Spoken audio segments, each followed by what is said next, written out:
So hello everyone, कैसे हैं आप सब लोग। I hope each and every one of you is doing absolutely good. My name is doctor Vipin Kumar Sharma और मैं आप सभी लोगों का तहे दिल से स्वागत करता हूं हमारे इस प्यारे से बैच अर्जुना नीट 2.0 के अंदर। अगर आप सभी लोग मुझे ठीक तरीके से देख पा रहे हैं, सुन पा रहे हैं, then give me a big fat thumbs up और a big red heart in the chat section so that we can start today's beautiful session up. आज हम कुछ बहुत ही मजेदार टॉपिक्स के बारे में चर्चा कर रहे होंगे। जैसे कल हमने मैकेनिज्म ऑफ ब्रीदिंग के बारे में चर्चा की थी, हम लोगों ने कुछ रेस्पिरेटरी वॉल्यूम्स एंड कैपेसिटीज के बारे में चर्चा की थी। आज हम मैकेनिज्म ऑफ रेस्पिरेशन की चर्चा कर रहे होंगे। आपकी बॉडी के अंदर आपने जो सांस लेकर के ऑक्सीजन भर ली है, अपने फेफड़ों के अंदर आपने जो ऑक्सीजन भर ली है वो टिश्यूज तक कैसे पहुंचेगी और टिश्यूज में जो CO2 पड़ी हुई है वो फेफड़ों तक आकर के बाहर कैसे जाएगी, एनवायरमेंट में कैसे जाएगी। इस मैकेनिज्म की हम लोग बहुत बारीकी से डिस्कशन करने वाले हैं और बहुत ज्यादा मजा आने वाला है। सो बहुत कंसेप्चुअल लेक्चर होगा। आराम से बस पूरे फोकस के साथ, पूरे कंसंट्रेशन के साथ मैं जो आपसे कह रहा हूं उन बातों के ऊपर ध्यान लगाइएगा और उसके अलावा आपको कोई भी काम करने की जरूरत नहीं है। सारा का सारा मामला जो है यहीं साफ हो जाएगा। क्लास के अंदर आपको सारी चीजें ऑटोमेटिकली याद हो जाएंगी। बहुत मजा आने वाला है आज के सेशन में। अगर एक्साइटेड हैं तो तारा रारा या लाल कलर के दिल इन द चैट सेक्शन से एक बार भर दीजिए फटाफट अपने 4 चैम्बर के हार्ट से इस चैट सेक्शन को, जिससे कि हम शुरू कर सकें आज के इस प्यारे से लेक्चर को। Right, good evening everyone. सभी लोगों का स्वागत है, सभी लोगों का स्वागत है। Good evening, thank you for coming to this session on time. सभी लोगों का स्वागत है। आइए फटाफट भरते हैं हमारे टॉपिक की तरफ। एक्साइटेड हैं? बहुत अच्छी बात है। आइए सबसे पहले थोड़ा सा बेस तैयार कर लेते हैं, है ना, क्योंकि बेस अगर अच्छा होगा तो ऑटोमेटिकली उसके ऊपर हम एक बहुत स्ट्रॉन्ग कंसेप्चुअल इमारत बना पाएंगे। तो एक बेस तैयार कर लेते हैं। आपको पता है कि मैकेनिज्म ऑफ रेस्पिरेशन में कई सारे स्टेप्स थे और ये स्टेप्स हम लोग पहले लिख भी चुके हैं, हमारे नोट्स के अंदर मेंशन्ड भी हैं ये 5 के 5 स्टेप्स। मैं पहले लेक्चर की बात कर रहा हूं। मैंने आपको बताया था कि आप सबसे पहले क्या करेंगे, सांस अपने फेफड़ों में भरेंगे, दैट इज पल्मोनरी वेंटिलेशन। मैंने आपको क्या बताया था, पहला स्टेप क्या है, आप सांस अपने फेफड़ों में भरेंगे, पल्मोनरी वेंटिलेशन यानी लंग्स की वेंटिलेशन हो जाएगी, लंग्स में हवा आ जाएगी। फिर क्या होगा, ये जो लंग्स में हवा आई है, ये जो लंग्स में ऑक्सीजन आई है, ये लोड हो जाएगी कहां, ब्लड में, और वो ब्लड कहलाएगा क्या, ऑक्सीजनेटेड ब्लड। यस। फिर ये ऑक्सीजनेटेड ब्लड कहां चला जाएगा, लेफ्ट साइड ऑफ हार्ट में। Yes sir. उसके बाद हार्ट पंप कर देगा इस ऑक्सीजनेटेड ब्लड को कहां पर, आपका अलग अलग सेल्स और टिश्यूज तक। सेल्स और टिश्यूज में जाकर के ये जो ऑक्सीजन है ये अनलोड हो जाएगा, यानी हमारे सेल्स और टिश्यूज में ऑक्सीजन पहुंच चुका होगा और वहां जाकर ये ऑक्सीजन क्या करेगा, अलग अलग बायोमोलिक्यूल्स को ऑक्सीडाइज करेगा और एनर्जी बनाएगा, एटीपी बनाएगा। रेस्पिरेशन का यही तो मकसद था कि वो एटीपी बना सके, एनर्जी बना सके। उसके बाद क्या होगा, अगर भैया आप सेल्स या टिश्यूज के अंदर एनर्जी बनवा रहे हो, मेटाबॉलिक रिएक्शंस करवा रहे हो, तो आपका CO2 भी तो रिलीज होगा। वो जो सेल्स है उनके अंदर एक्सक्रीटरी मैटर भी तो बनेगा। बिल्कुल बनेगा सर। तो जब ब्लड ने ऑक्सीजन छोड़ी तो आपका CO2 लोड हो जाती है ब्लड के अंदर और ये CO2 कंटेन करने वाला ब्लड कहलाता है डीऑक्सीजनेटेड ब्लड, जो चला जाता है हार्ट के राइट साइड में और वहां से चला जाता है लंग्स के पास और वहां से चला जाता है बाहर की साइड। इसको अगर आप डायग्रामेटिकली देखना चाहें तो आप बढ़िया तरीके से इसको समझ सकते हैं। Let's make a diagram, let's make a concrete diagram, जो कि हम पहले भी बना चुके हैं लेकिन फिर भी हम समझने के लिए एक और बार बना लेते हैं, है ना, क्योंकि भैया ये तो ऐसी चीज है जो जितनी बार बनाई जाए उतनी बार ही कम है। इस पूरे के पूरे चैप्टर का सार है ये, इस पूरे के पूरे चैप्टर की समरी है ये। यहां पर क्या है, हमारा 4 चैम्बर का हार्ट है ना, और यहां पर क्या है, हमारे फेफड़े हैं, यहां पर क्या है, हमारे लंग्स हैं, यानी कि हमारे फेफड़े हैं। करेक्ट, यहां पर हमारे लंग्स है यानी हमारे फेफड़े हैं। करेक्ट। फेफड़ों ने क्या करी, फेफड़ों ने सांस ले ली, फेफड़ों ने क्या करी, फेफड़ों ने सांस ले ली। तो अल्टीमेटली ऑक्सीजन जो है आपका एनवायरमेंट से, ऑक्सीजन आपका एनवायरमेंट से कहां पहुंच गया, आपके फेफड़ों में पहुंच गया, आपके एल्वियोलाई में पहुंच गया। अगर आपका एल्वियोलाई में पहुंच चुका है ये ऑक्सीजन, तो इसको हम लोड कर देंगे कहां, ब्लड में लोड कर देंगे सर, ब्लड में लोड कर देंगे। इसको हम क्या करेंगे, ब्लड में लोड करेंगे और ये ब्लड जो कि ऑक्सीजनेटेड है कहां चला जाएगा, आपका हार्ट की लेफ्ट साइड में चला जाएगा, एकदम चला जाएगा। और यहां पर ये जो लेफ्ट साइड में ब्लड गया है ये आगे जाते जाते जाते जाते जाते जाते जाते जाते कहां पहुंच जाएगा, टिश्यूज में पहुंच जाएगा। ये जाते जाते टिश्यूज में पहुंच जाएगा, क्योंकि सेल्स और टिश्यूज के पास ही हमको क्या करना है, ऑक्सीजन पहुंचाना है। सही है, एकदम सही है सर। ये हमारे सेल्स हैं, या आप कह लीजिए ये हमारे टिश्यूज हैं। तो इनके अंदर क्या हुआ भैया, जो आपका चला आ रहा था ऑक्सीजन, वो ऑक्सीजन आकर के अनलोड हो जाएगा। बिल्कुल, ये ऑक्सीजन आकर के अनलोड हो जाएगा। ये ऑक्सीजन आपने पहुंचा दिया है आपका फेफड़ों से कहां तक, आपका इस टिश्यू तक। ऑलराइट, सो आपने क्या किया, ये आपका ऑक्सीजन था जो ब्लड में लोड हो गया था। दिस वॉज द ऑक्सीजन जो ब्लड में लोड हो गया था। तो इस ब्लड को हम क्या कहेंगे सर, ऑक्सीजनेटेड ब्लड कहेंगे। एकदम सही बात है, शाबाश, इसको हम क्या कहेंगे, ऑक्सीजनेटेड ब्लड कहेंगे। ये ऑक्सीजनेटेड ब्लड है, ऑक्सीजन कैरी कर रहा है, तो कहां जाएगा, आपका हार्ट की लेफ्ट साइड में जाएगा। जाएगा सर, अगर ये आपका हार्ट की लेफ्ट साइड में जाएगा तो हार्ट की लेफ्ट साइड जो है इसको फर्दर क्या कर देगी, पंप कर देगी। राइट, और इसको कहां पहुंचा देगी, आपका टिश्यूज तक पहुंचा देगी। अब ये जो टिश्यू है मेरे भाई, इसने क्या कर रखा है, इसने आपका एक्सक्रीटरी प्रोडक्ट भी तो बना रखा है, दैट इज CO2 भी तो बना रखा है। तो CO2 को आप कहां लोड कर दोगे, CO2 को भी आप ब्लड में लोड कर दोगे। तो अब ये ब्लड क्या कहलाने लगा, अब ये ब्लड कहलाने लगा डीऑक्सीजनेटेड ब्लड। और ये डीऑक्सीजनेटेड ब्लड कहां चला जाएगा, ये डीऑक्सीजनेटेड ब्लड चला जाएगा आपका right side of the heart में। और उसके बाद ये डीऑक्सीजनेटेड ब्लड चला जाएगा आपका कहां पर, फेफड़ों के पास चला जाएगा। तो यहां पर अगर आप देखें, दिस येलो कलर्ड CO2, इसको हमने कहां लोड कर दिया है, डीऑक्सीजनेटेड ब्लड में लोड कर दिया है। अब ब्लड CO2 कैरी कर रहा है, तो इसको क्या बोलेंगे, डीऑक्सीजनेटेड ब्लड बोल रहे होंगे हम लोग। तो ये जो है CO2 आपका इस तरीके से मूव करेगा, ये जो CO2 है आपका इस तरीके से मूव करेगा, and ultimately it will go to the right side of the heart. Right, और उसके बाद ये आपका right side of the heart से पंप होता होता कहां पहुंच जाएगा, ये आपका पहुंच जाएगा फेफड़ों के पास। ये पहुंच जाएगा फेफड़ों के पास, और यहां से ये आपका रिलीज होने लग जाएगा, यहां से आपका रिलीज होने लग पड़ेगा। तो अल्टीमेटली क्या हुआ, आपने O2 को अंदर लिया और आपने क्या किया, CO2 को बाहर भेज दिया। क्या यही कहानी है रेस्पिरेशन की, यही कहानी है सर। अगर आप देखें तो यहां पर टोटल स्टेप्स कितने हैं, अगर आप देखें तो what are the total number of steps that you can count over here. The very first step जो कि आप यहां पर लिख सकते हैं, this is the complete respiration, this is the complete respiration. सबसे पहले क्या हुआ, पल्मोनरी वेंटिलेशन, यानी हवा आकर के फेफड़ों में भर गई। तो सबसे पहला स्टेप क्या हुआ, पल्मोनरी वेंटिलेशन। पहला स्टेप क्या हुआ भैया जी, पल्मोनरी वेंटिलेशन, हवा आकर के आपके फेफड़ों में भर गई, this is pulmonary ventilation, correct, एकदम सही बात है सर। दूसरी इंपॉर्टेंट चीज क्या हुई, यहां पर ऑक्सीजन लोड हो गया है आपका इस ब्लड वेसल के अंदर। राइट, ऑक्सीजन लोड हो गया है यहां पर। तो आप क्या कहेंगे कि यहां पर एक तरीके से अगर आप देखा जाए तो ऑक्सीजन को आपने डिफ्यूज कर दिया है इन द ब्लड वेसल, जिससे बन गया ऑक्सीजनेटेड ब्लड वेसल। तो आप कहेंगे O2 is diffused, O2 is diffused, simple diffusion है ये।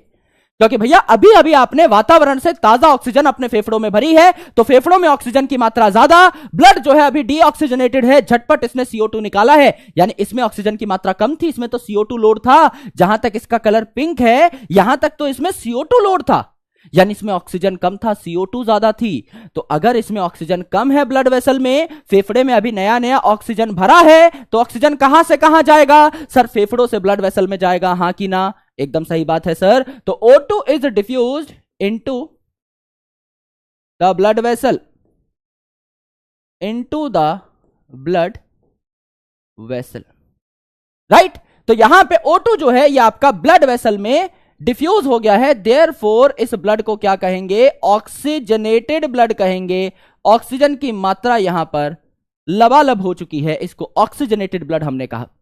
अब आपने क्या कर दिया है, इस ब्लड को पंप कर दिया है इनटू द हार्ट। तो ये आपका लेफ्ट एट्रियम, लेफ्ट वेंट्रिकल, यानी लेफ्ट साइड में आपने पंप कर दिया है। ठीक है, ये क्या है आपका left side of the heart, left side of heart.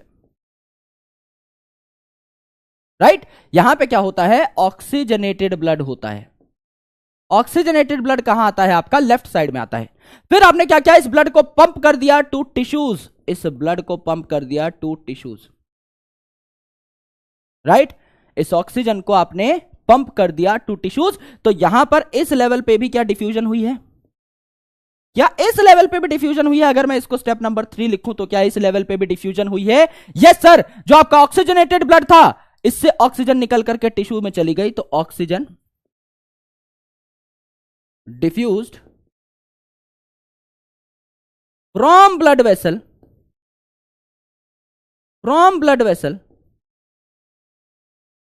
To tissue,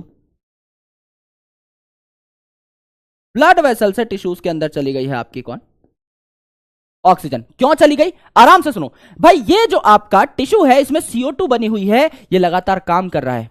CO2 इसके अंदर बन चुकी है, कचरा इसने इकट्ठा कर लिया है, ऑक्सीजन की कमी है। अगर ऑक्सीजन की कमी है और ये जो लाल कलर की वेसल है ये ऑक्सीजन लेकर आ रही है, तो लाल कलर की वेसल ऑक्सीजन लेके आ रही है, ऑक्सीजनेटेड ब्लड है इसके अंदर, तो ऑक्सीजन की मात्रा ज्यादा, टिश्यू में ऑक्सीजन की मात्रा कम है, CO2 भरा पड़ा है, तो क्या हो जाएगा? ऑक्सीजन हाई कंसंट्रेशन से लोअर कंसंट्रेशन चला जाएगा। सर बिल्कुल चला जाएगा, क्यों नहीं जाएगा?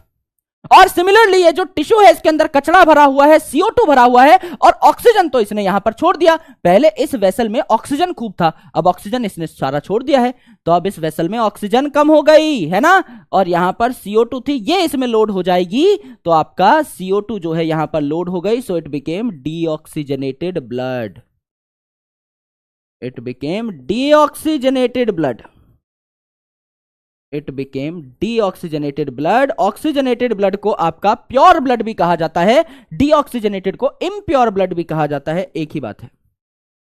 डीऑक्सीजनेटेड कह दो या इम्प्योर ब्लड कह दो, ऑक्सीजनेटेड कह दो, ऑक्सीजन से लोड है, तो आपका प्योर ब्लड कह दो। तो यहां पर भी एक डिफ्यूजन हुई, यहां पर भी एक डिफ्यूजन हुई। क्या हुआ यहां पर? CO2 डिफ्यूज्ड इन ब्लड, चढ़ गई ब्लड में, फ्रॉम टिश्यू, टिश्यू में बनी पड़ी थी खूब सारी CO2, वहां से निकल करके कहां चढ़ गई? ब्लड वेसल में चढ़ गई, फ्रॉम टिश्यू। और उसके बाद ये जो CO2 है ये यहां पर पहुंच गई, और यहां पर आपका क्या हुआ? 5th स्टेप हुआ, फाइनल स्टेप हुआ। ये 5th स्टेप क्या हो जाएगा आपका? CO2 loaded from blood to lungs. आपका ब्लड से लंग्स में CO2 को क्या कर दिया गया? लोड कर दिया गया, और यहां से बाहर चली जाएगी, एटमॉस्फेयर में चली जाएगी।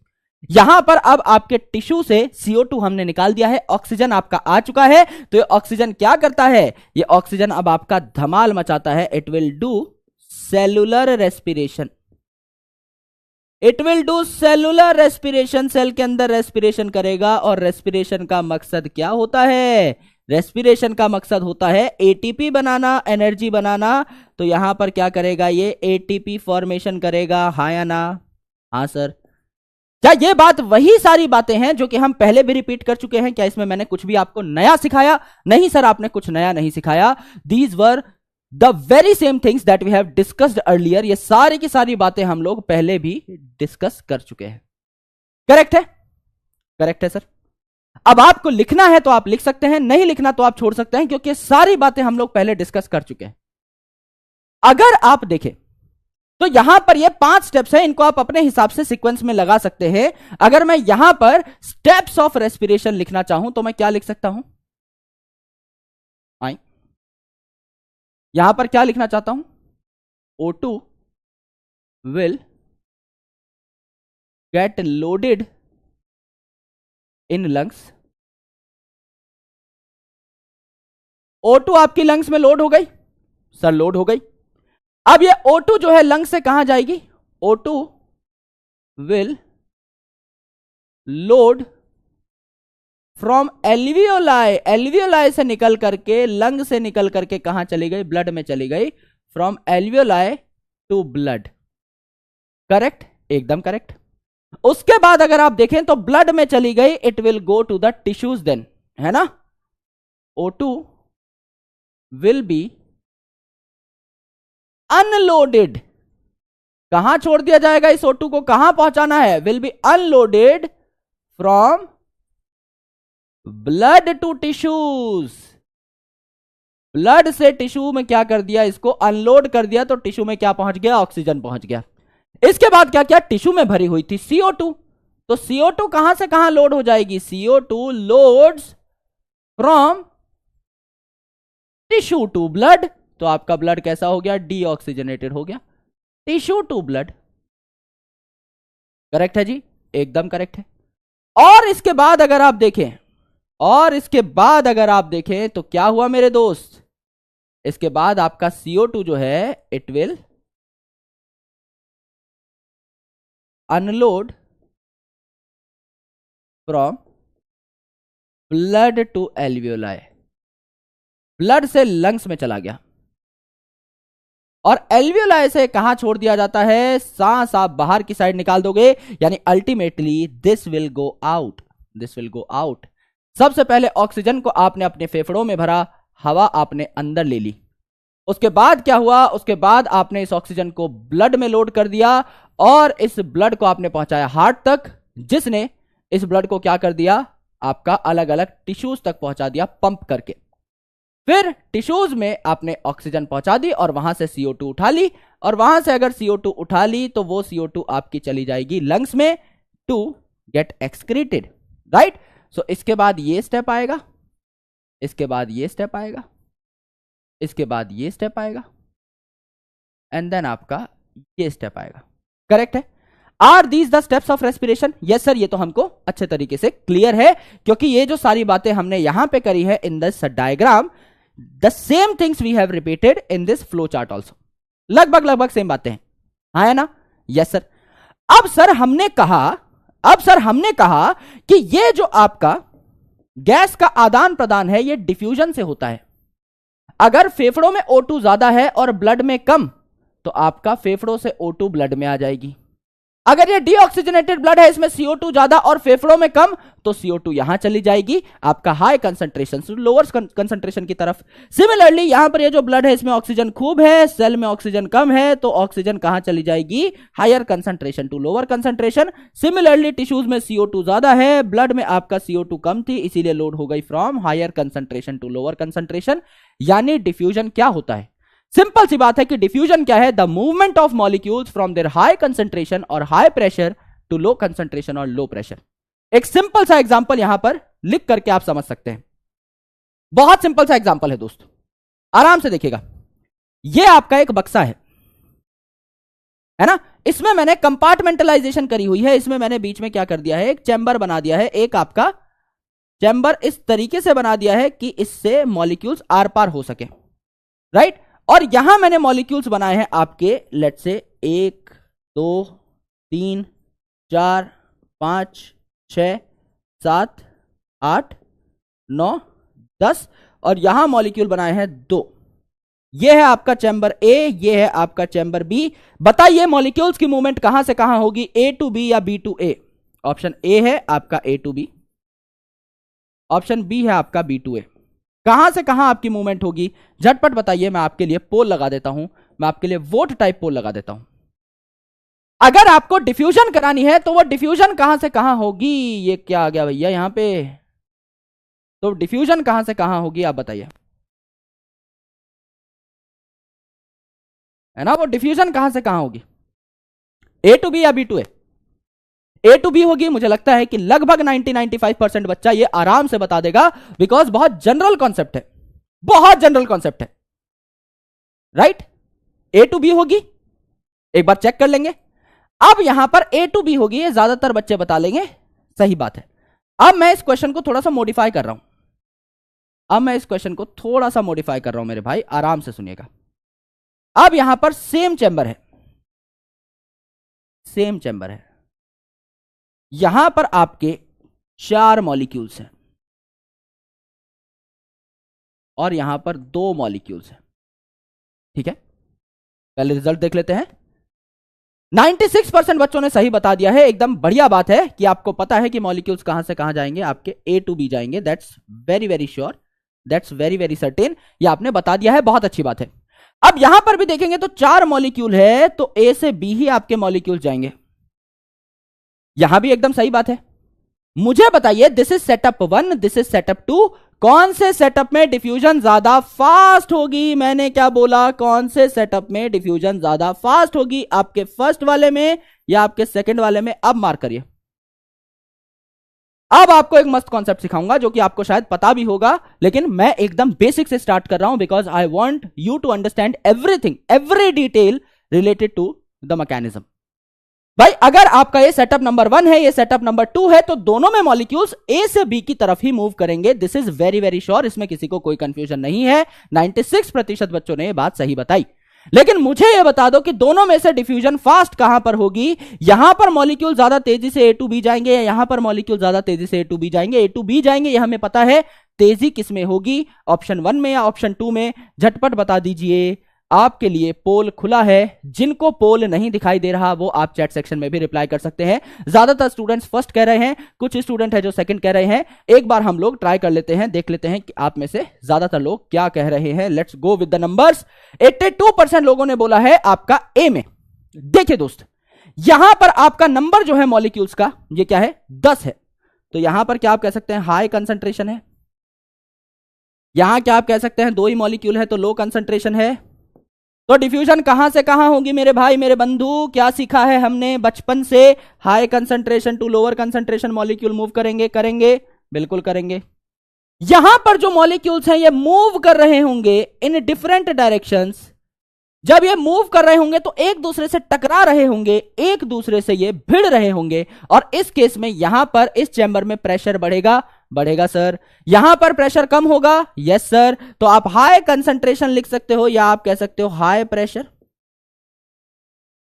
और आप इस दिशा में कह सकते हो लो प्रेशर। करेक्ट है, करेक्ट है सर। आपने बोला करेक्ट है तो करेक्ट है। तो क्या हम कह सकते हैं हाई प्रेशर से लो प्रेशर होती है डिफ्यूजन? बिल्कुल होती है। अगर आप यहां पर देखें इन ऑप्शन 1 तो ग्रेडियंट यानी डिफरेंस बड़ा है।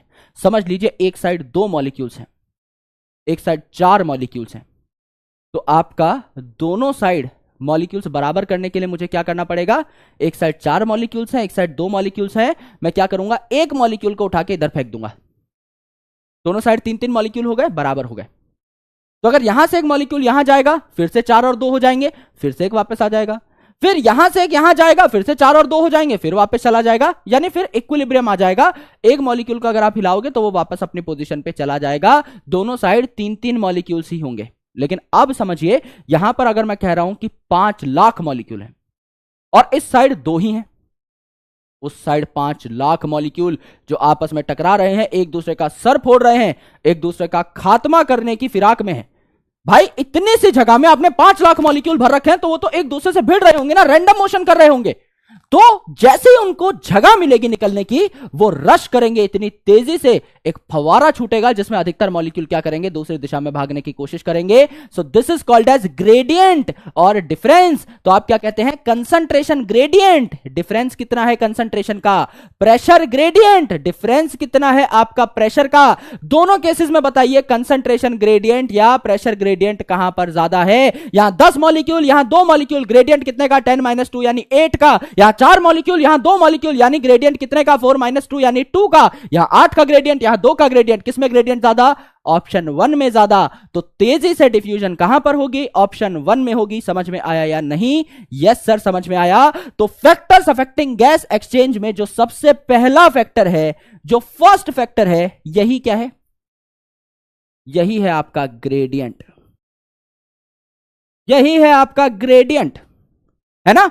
यही आपका ग्रेडियंट है, यही फैक्टर आपका ग्रेडियंट है, यानी कि डिफरेंस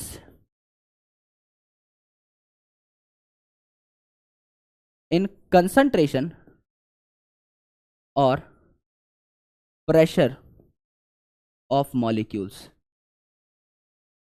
एक साइड में कितने मॉलिक्यूल्स हैं, उनकी कंसंट्रेशन कितनी है, उनका प्रेशर कितना है, this is called as gradient. अगर मैं यहां एक छोटी सी बात लिख दूं, छोटा मुंह बड़ी बात अगर मैं कर दूं, मैं बोलूं हायर द ग्रेडियंट,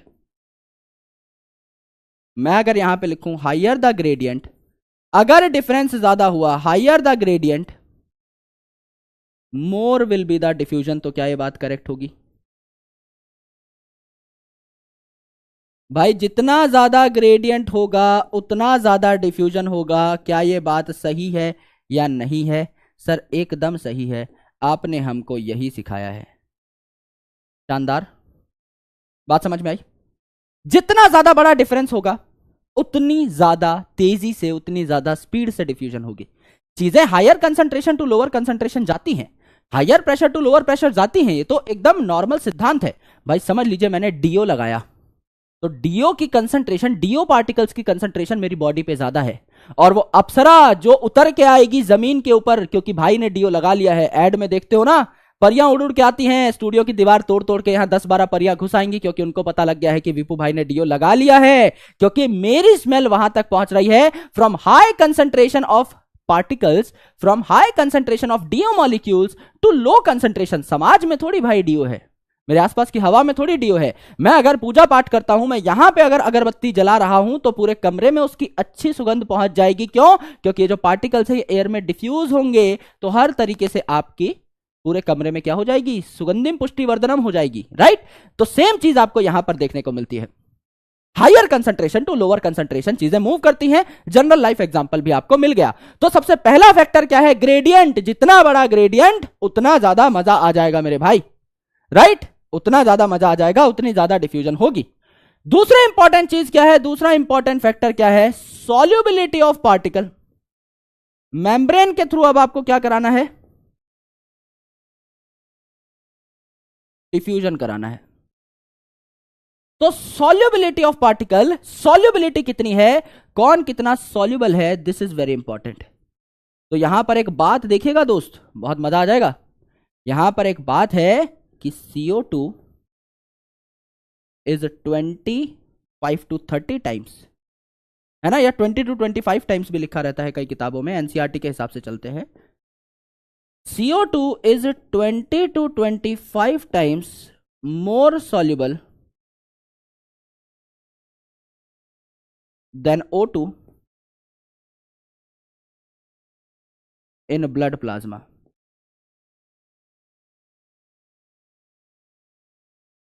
तो आप खुद मुझे बताइए, इन दोनों में से किसका ट्रेवल होना ब्लड प्लाज्मा के अंदर आसान है? आपका CO2 का या O2 का? खुद बताइए, फैसला खुद करिए। मैंने कहा CO2 20 से 25 टाइम्स ज्यादा सॉल्युबल है O2 के कंपैरिजन में, तो कौन ज्यादा आपका ट्रेवल कर पाएगा प्लाज्मा के अंदर? The answer is CO2। CO2 ज्यादा ट्रेवल कर पाएगा। तो अगर आप देखें तो टोटल जितना भी CO2 होता है हमारी बॉडी में, इसका 7% जो है, 7% CO2 travels in blood plasma,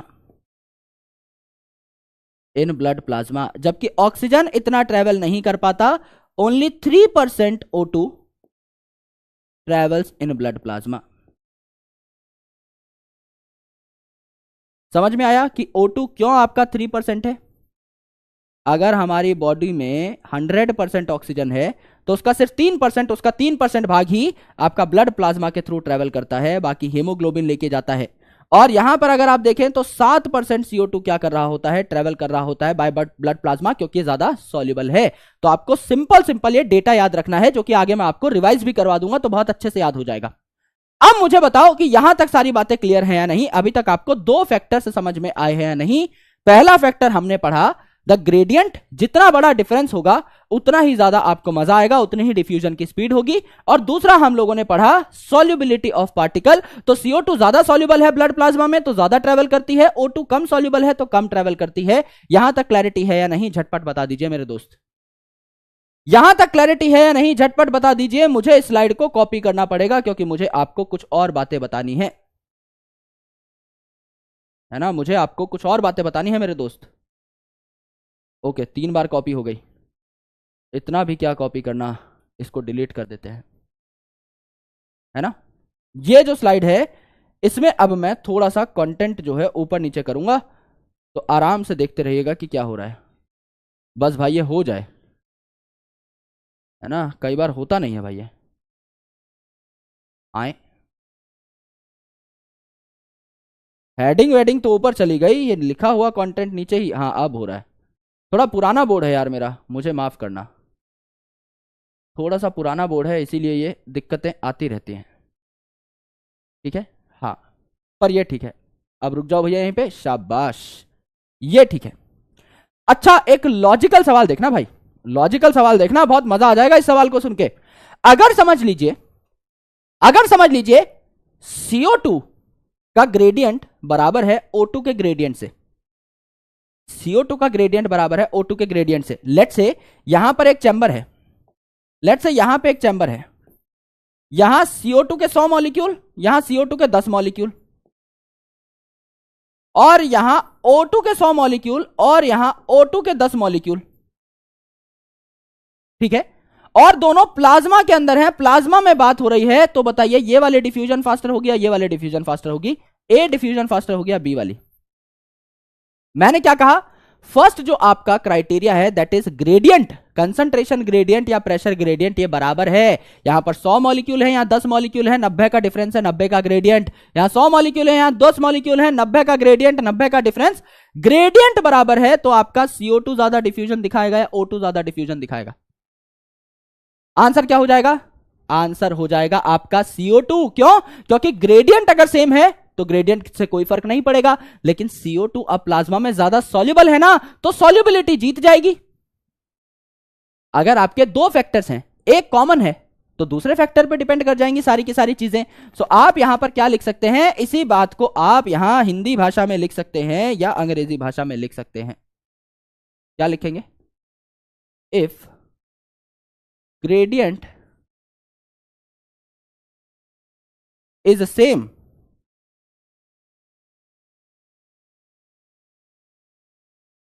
for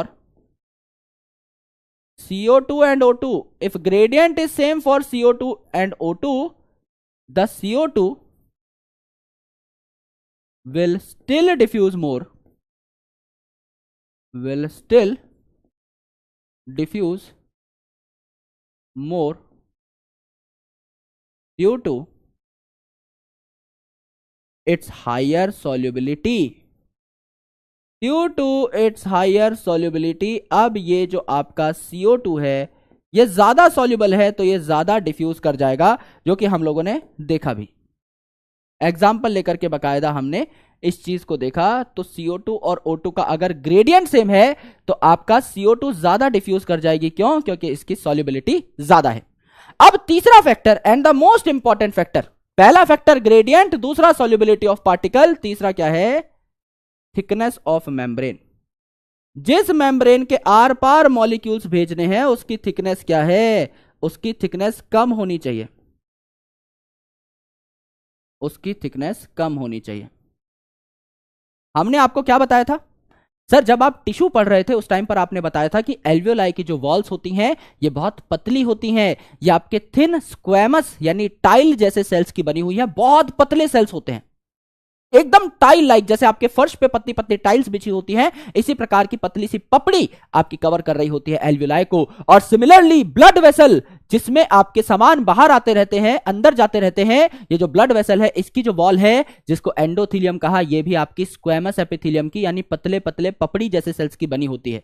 क्यों? क्योंकि सेल्स इतने पतले होते हैं कि इनसे डिफ्यूजन बहुत आसान हो जाती है। अगर मैं कहूं कि मेरे स्किन से डिफ्यूजन करनी है, मुझे मेरा मुंह जो है उस पर टेप लगा लूं, नाक जो है इसमें उंगली डाल के बैठ जाऊं कि नहीं भैया अब तो सांस नहीं लेनी है, मुंह से और नाक से मैं चाहता हूं कि मैं फ्रॉग की तरह स्किन से डिफ्यूजन करूं और अपने अंदर ऑक्सीजन ले डालूं, तो क्या ये संभव है? सर बिल्कुल संभव नहीं है। क्यों? क्योंकि हमारी जो स्किन है इसके ऊपर क्या पाई जाती है? Compound epithelia, multi layered epithelia, और उसके नीचे और भी सपोर्टिंग स्ट्रक्चर है। इतनी मोटी लेयर हो गई, क्या एयर इतनी सारी लेयर्स को भेद करके पहुंच पाएगी अंदर तक? नहीं पहुंच पाएगी।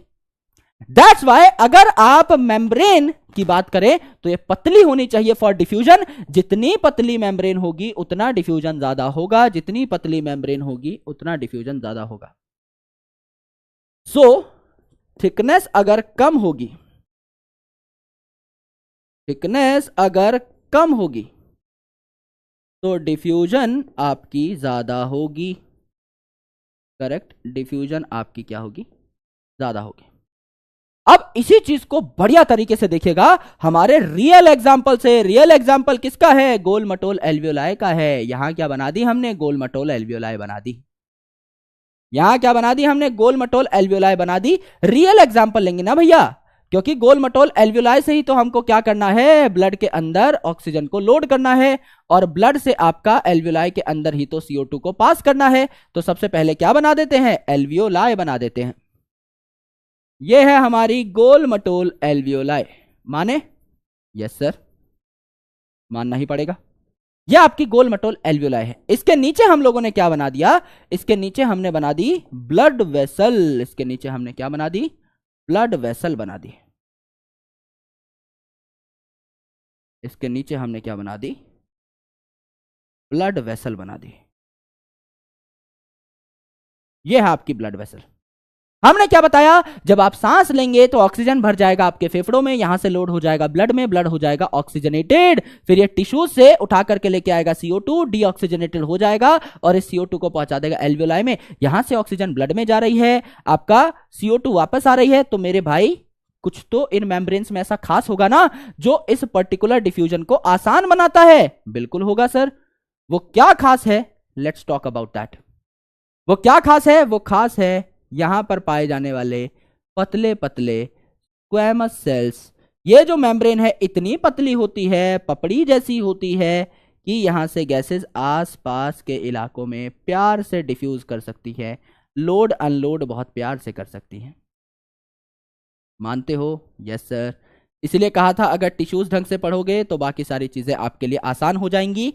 सेम चीज आपका ब्लड वेसल में भी आप कर सकते हो। यहां पे आपके ब्लड वेसल की जो वॉल्स हैं इनको क्या कहा जाता है? एंडोथीलियम।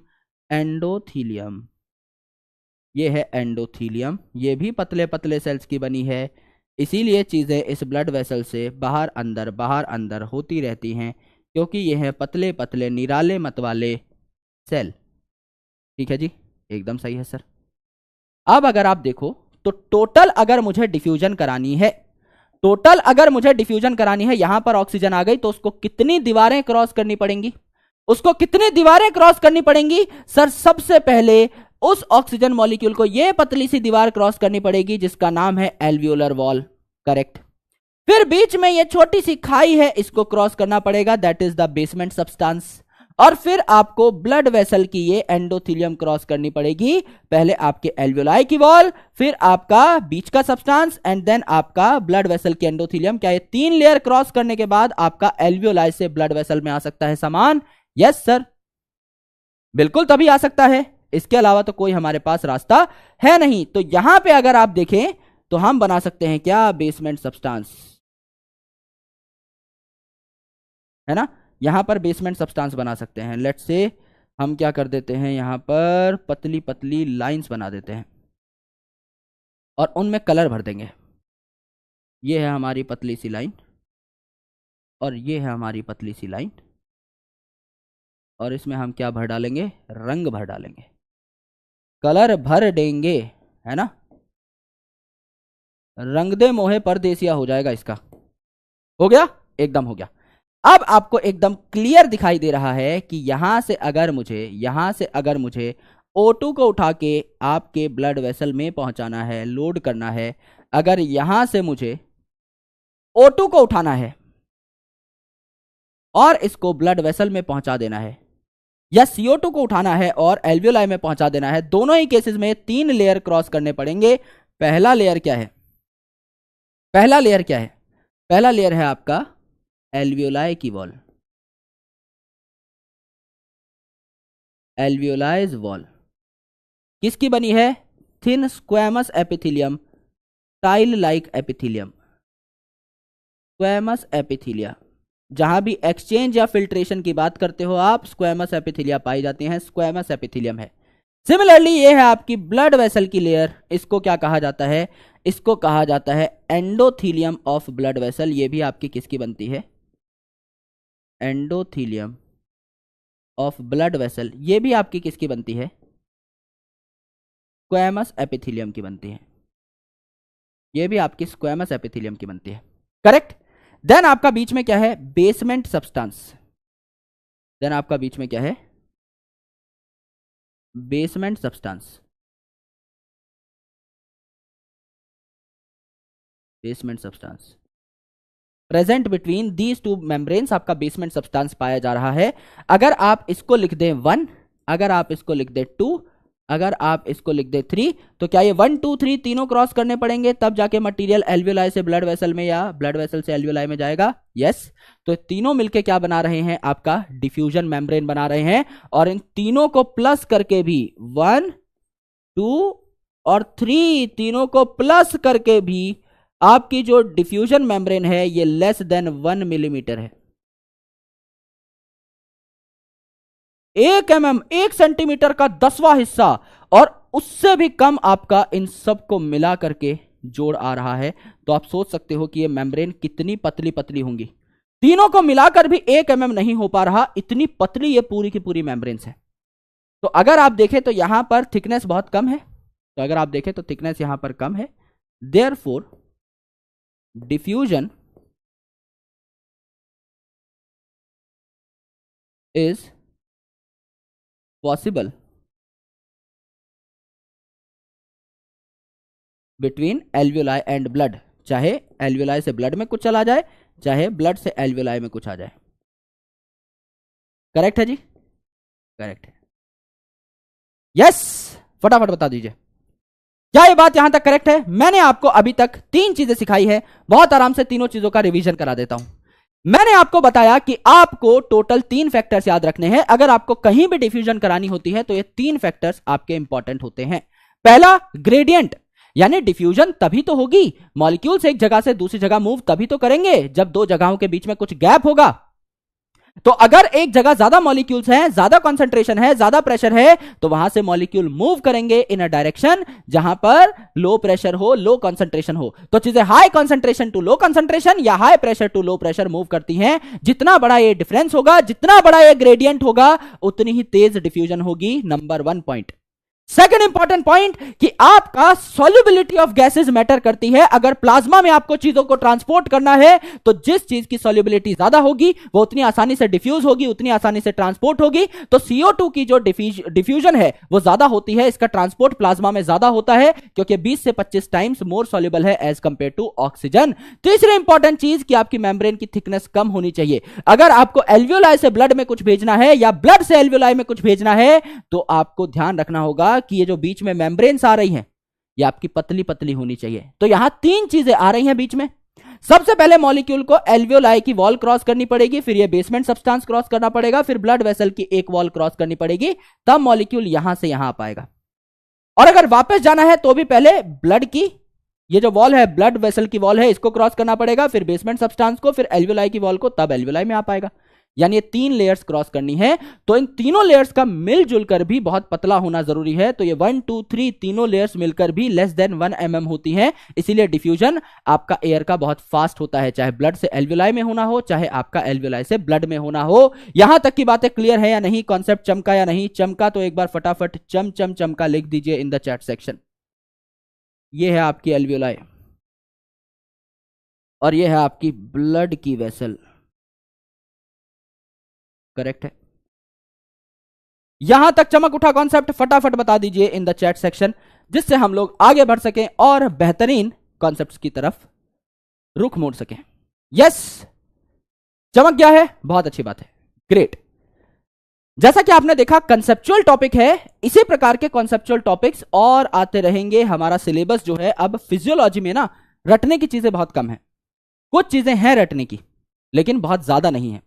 अगर आप एनिमल किंगडम देखोगे आप पागल ही हो जाओगे। वहां पर हर दूसरा चीज जो है रटने का है, क्योंकि नाम है।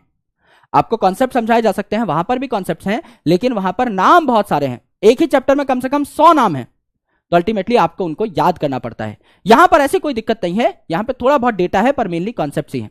करेक्ट? तो यह बात हमने यहां पर कर ली। एल्वियोलाई जो है, अगर आप देखें एल्वियोलाई जो है तो इसको क्या कहा जाता है? ये जो आपके लंग्स के एल्वियोलाई हैं, क्या इसे प्राइम साइट ऑफ डिफ्यूजन कहा जा सकता है? Main site of diffusion. Diffusion 2 जगह पर होता है, आपका एल्वियोलाई और ब्लड वेसल के बीच में, और ब्लड वेसल और टिश्यू के बीच में। प्राइम साइट कौन सी है? आपकी एल्वियोलाई। तो आपका दोनों जगह डिफ्यूजन होगा, लेकिन प्राइम साइट कौन सी है जिसकी वजह से हम लोग जी पा रहे हैं? दैट इज एल्वियोलाई वाला डिफ्यूजन, है ना? तो prime site for gaseous diffusion, है ना? आप एंड में लिख सकते हैं, जो आपने अभी तक नोट्स बनाए हैं उसी के एंड में लिख सकते हैं, बीच में लिखने की जरूरत नहीं है। मैं यहां पर एक एक्स्ट्रा नोट बना के लिख रहा हूं, तो आप एंड में भी ऐड कर सकते हो। Prime site for gaseous diffusion are alveoli of lungs. ये बने ही आपके इसलिए है कि ये गैस को एक्सचेंज कर सकें। Alveoli of lungs. पर क्या कहीं और डिफ्यूजन नहीं होगी? बिल्कुल होगी भैया, यहां भी तो हो रही है। Diffusion can also take place, तो आप लिख सकते हो diffusion can also take place, diffusion can also take place between vessel, blood vessel and tissues. तो अलग अलग साइट पे आपकी डिफ्यूजन हो सकती है, पर मेन जो आपके डिफ्यूजन की साइट है वो कौन है? वो है आपके लंग के एल्वियोलाई। बात सही है कि नहीं? झटपट बता दीजिए। सर सही है, आपने बोला है तो सही ही होगी सर, है ना? भाई ने बोला करने का तो करने का। यहां तक जितनी बातें हमने पढ़ी हैं, इसकी एनसीईआरटी की रीडिंग लगा लेते हैं। हमने कुछ बहुत ज्यादा नहीं पढ़ा है, हमने सिर्फ 4 लाइनें पढ़ी हैं। अरे सर इतना सारा पढ़ लिया, आधा घंटा हो गया, लेकिन सिर्फ 4 लाइनें पढ़ी हैं। यस भाई 4 लाइनें पढ़ी हैं। जैसे कि देखिए एल्वियोलाई जो है ये आपका prime site of exchange of gases है, प्राइम साइट ऑफ डिफ्यूजन है। Prime site of gases exchange यहां पर होती है। Exchange also take place between blood and tissue, blood और टिश्यू के बीच में भी होता है, लेकिन प्राइमरी साइट कौन सी है? आपके एल्वियोलाई, है ना? तो ये जो आपका डिफ्यूजन होता है ये प्रेशर और कंसंट्रेशन ग्रेडियंट की वजह से होता है।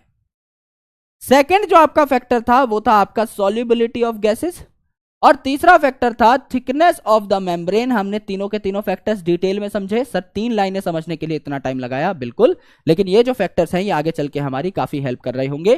तो अभी तक हमने इतनी बातें पढ़ी हैं सिर्फ, है ना? अब हम थोड़ा सा आगे बढ़ जाते हैं। अब बात करते हैं दुनियादारी की, अब बात करते हैं पूरे गोले की, पूरे के पूरे अर्थ की। आराम से देखिएगा। क्या अर्थ पे बहुत सारी गैसेस हैं? Yes sir. आपने सुना होगा कि अर्थ पे सबसे ज्यादा अबंडेंट गैस कौन सी है? एक बार फटाफट चैट सेक्शन में लिख के बताइए। अगर मैं बात करूं हमारे वातावरण की, तो वातावरण में सबसे ज्यादा अबंडेंट यानी सबसे ज्यादा पाई जाने वाली गैस कौन सी है? सर वो जो गैस है उसका नाम है नाइट्रोजन। लगभग 78% के आसपास आपकी नाइट्रोजन पाई जाती है। लगभग 20% के आसपास, 20.8% के आसपास ऑक्सीजन पाई जाती है। सर आपका 0.03% के आसपास CO2 पाई जा सकती है, बिल्कुल पाई जा सकती है। ये जो आपकी गैसेज है इनका अमाउंट जो है, इनकी परसेंटेज जो है ये अलग अलग है अर्थ में। जैसे कि अगर आप देखें तो यहां पर लेट्स से 70% है आपकी नाइट्रोजन, 70% है आपकी नाइट्रोजन। यहां पे अगर आप देखें तो 20% है आपकी ऑक्सीजन, 20% है आपकी ऑक्सीजन। और यहां पर अगर आप देखें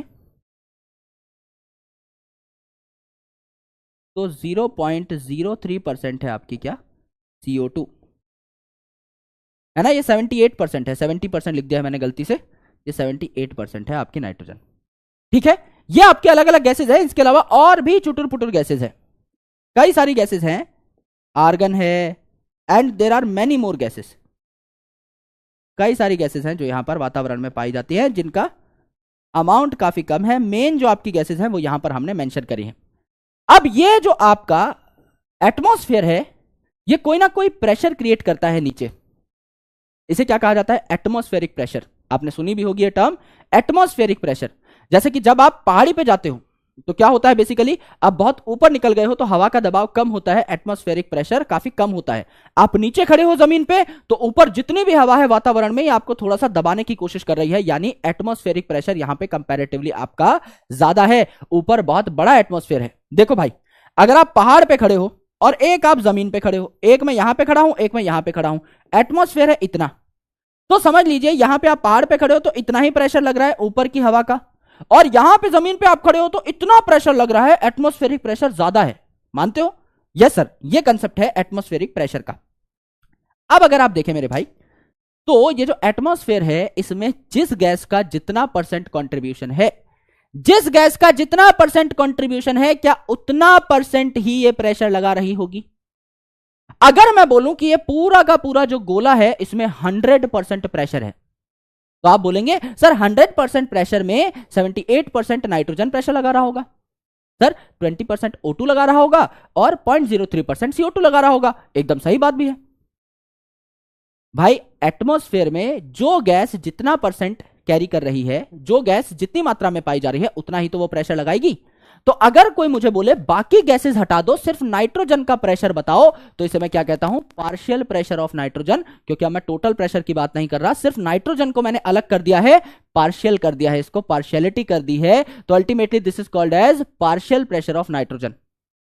अगर मुझे कोई बोले कि सिर्फ ऑक्सीजन का प्रेशर बताओ, तो this is partial pressure of oxygen की 20% प्रेशर ये लगा रहा है इस पूरे के पूरे गोले में।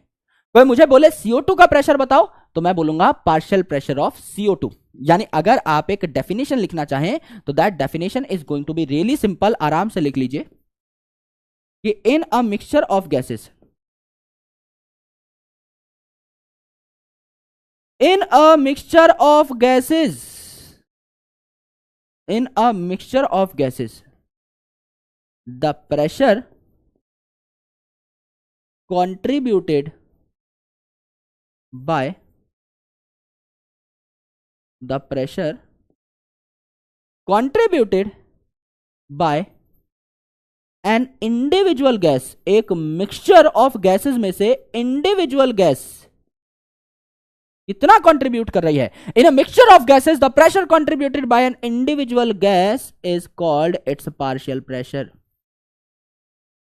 Is called its partial pressure. अकेली का प्रेशर बता रहे हो ना आप, टोटल प्रेशर नहीं बता रहे, अकेली गैस का बता रहे हो, तो it is called as partial pressure.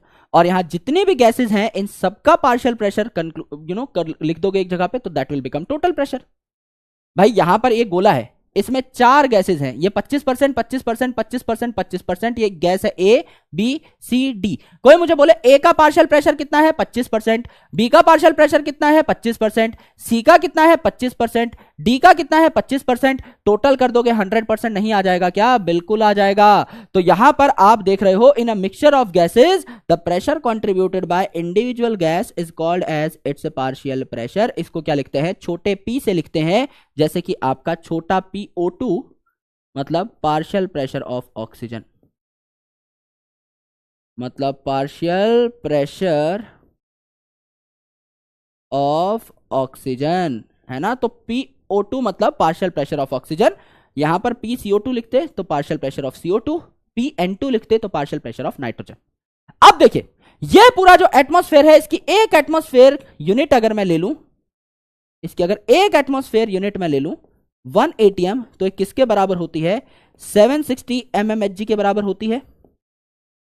Chemistry में पढ़ा है, नहीं पढ़ा तो मैं बता देता हूं। 1 atmospheric unit is equal to 760 mmHg।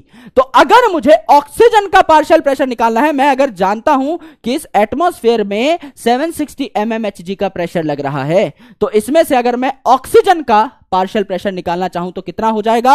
Oxygen क्या है आपका 20% है, तो मुझे बोले कोई निकालो 20% ऑफ 760 mmHg, कितना हो जाएगा मेरे भाई, 20% ऑफ 760 mmHg कितना हो जाएगा, 20/100, ये है 20% into 760 mmHg, that will be equal to around 158 to 159 mmHg का ये पार्शियल प्रेशर ऑफ ऑक्सीजन हो जाएगा। क्या ये पार्शियल प्रेशर ऑफ ऑक्सीजन लिखा हुआ है, लिखा हुआ है सर, लिखा हुआ है सर।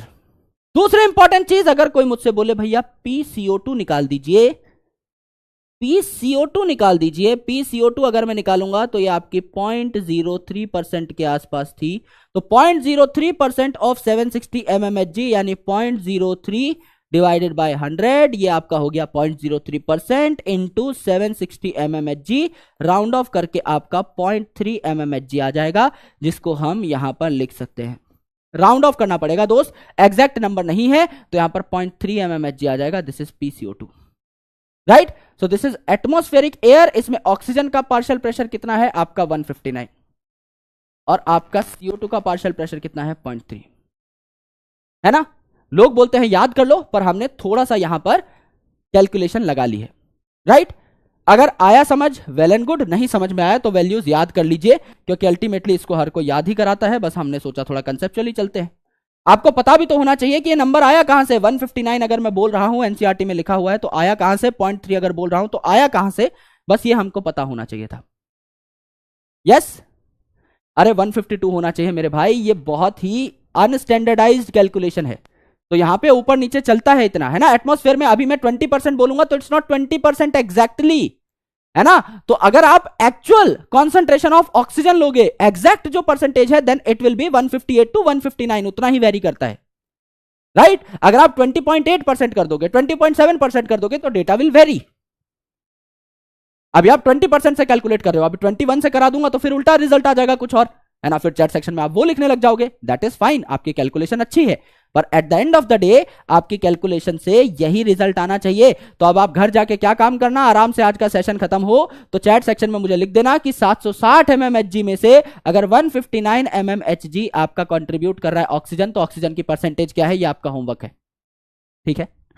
ये आपका होमवर्क है। अब आप खुश हो जाना, मुझे बताना चैट सेक्शन में बाद में आफ्टर दिस लेक्चर कि एग्जैक्टली कितना PO2 निकल के आया, राइट। आराम से इसको बैठ के कर लेना, जिस जिसको कैलकुलेशन का शौक है। जिस जिसको कैलकुलेशन का शौक नहीं है, अभी ये मान के चलो कि परसेंटेज ऑफ ऑक्सीजन एटमॉस्फेयर में उतनी है कि ये इतना प्रेशर कंट्रीब्यूट कर पाए, परसेंटेज ऑफ CO2 एटमॉस्फेयर में उतनी है कि ये इतना पार्शियल प्रेशर कंट्रीब्यूट कर पाए। डायरेक्टली याद कर लीजिए। अब ये जो नंबर्स हैं ये क्या है, इनके बेसिस पे ही आज का आप पूरा कॉन्सेप्ट समझ पाओगे, अदरवाइज ये कॉन्सेप्ट समझ में नहीं आएगा। आराम से सुनिएगा कि क्या हुआ, आराम से सुनिएगा। यहां पर एक छोटी सी ट्रिक है जो आपको लगानी पड़ती है, ठीक है। इस छोटी सी ट्रिक को क्या कहते हैं, इस छोटी सी ट्रिक को कहते हैं AA डॉट। क्या कहते हैं जी, इस ट्रिक को कहते हैं AA डॉट। किसी किताब में नहीं है, अपनी खुद की ट्रिक है। या तो AA डॉट कह लो या AA के आगे डॉट लगा दो, बात खत्म। सर AA डॉट क्या होता है, अभी बताते हैं भाई। A डॉट क्या होता है ये मैं आपको अभी समझाता हूं, आराम से देखिएगा, है ना। कोई जल्दबाजी नहीं है, आराम आराम से पढ़ेंगे, बढ़िया तरीके से पढ़ेंगे। यहां पर मैं अलग अलग वॉल्यूम्स लिखूंगा,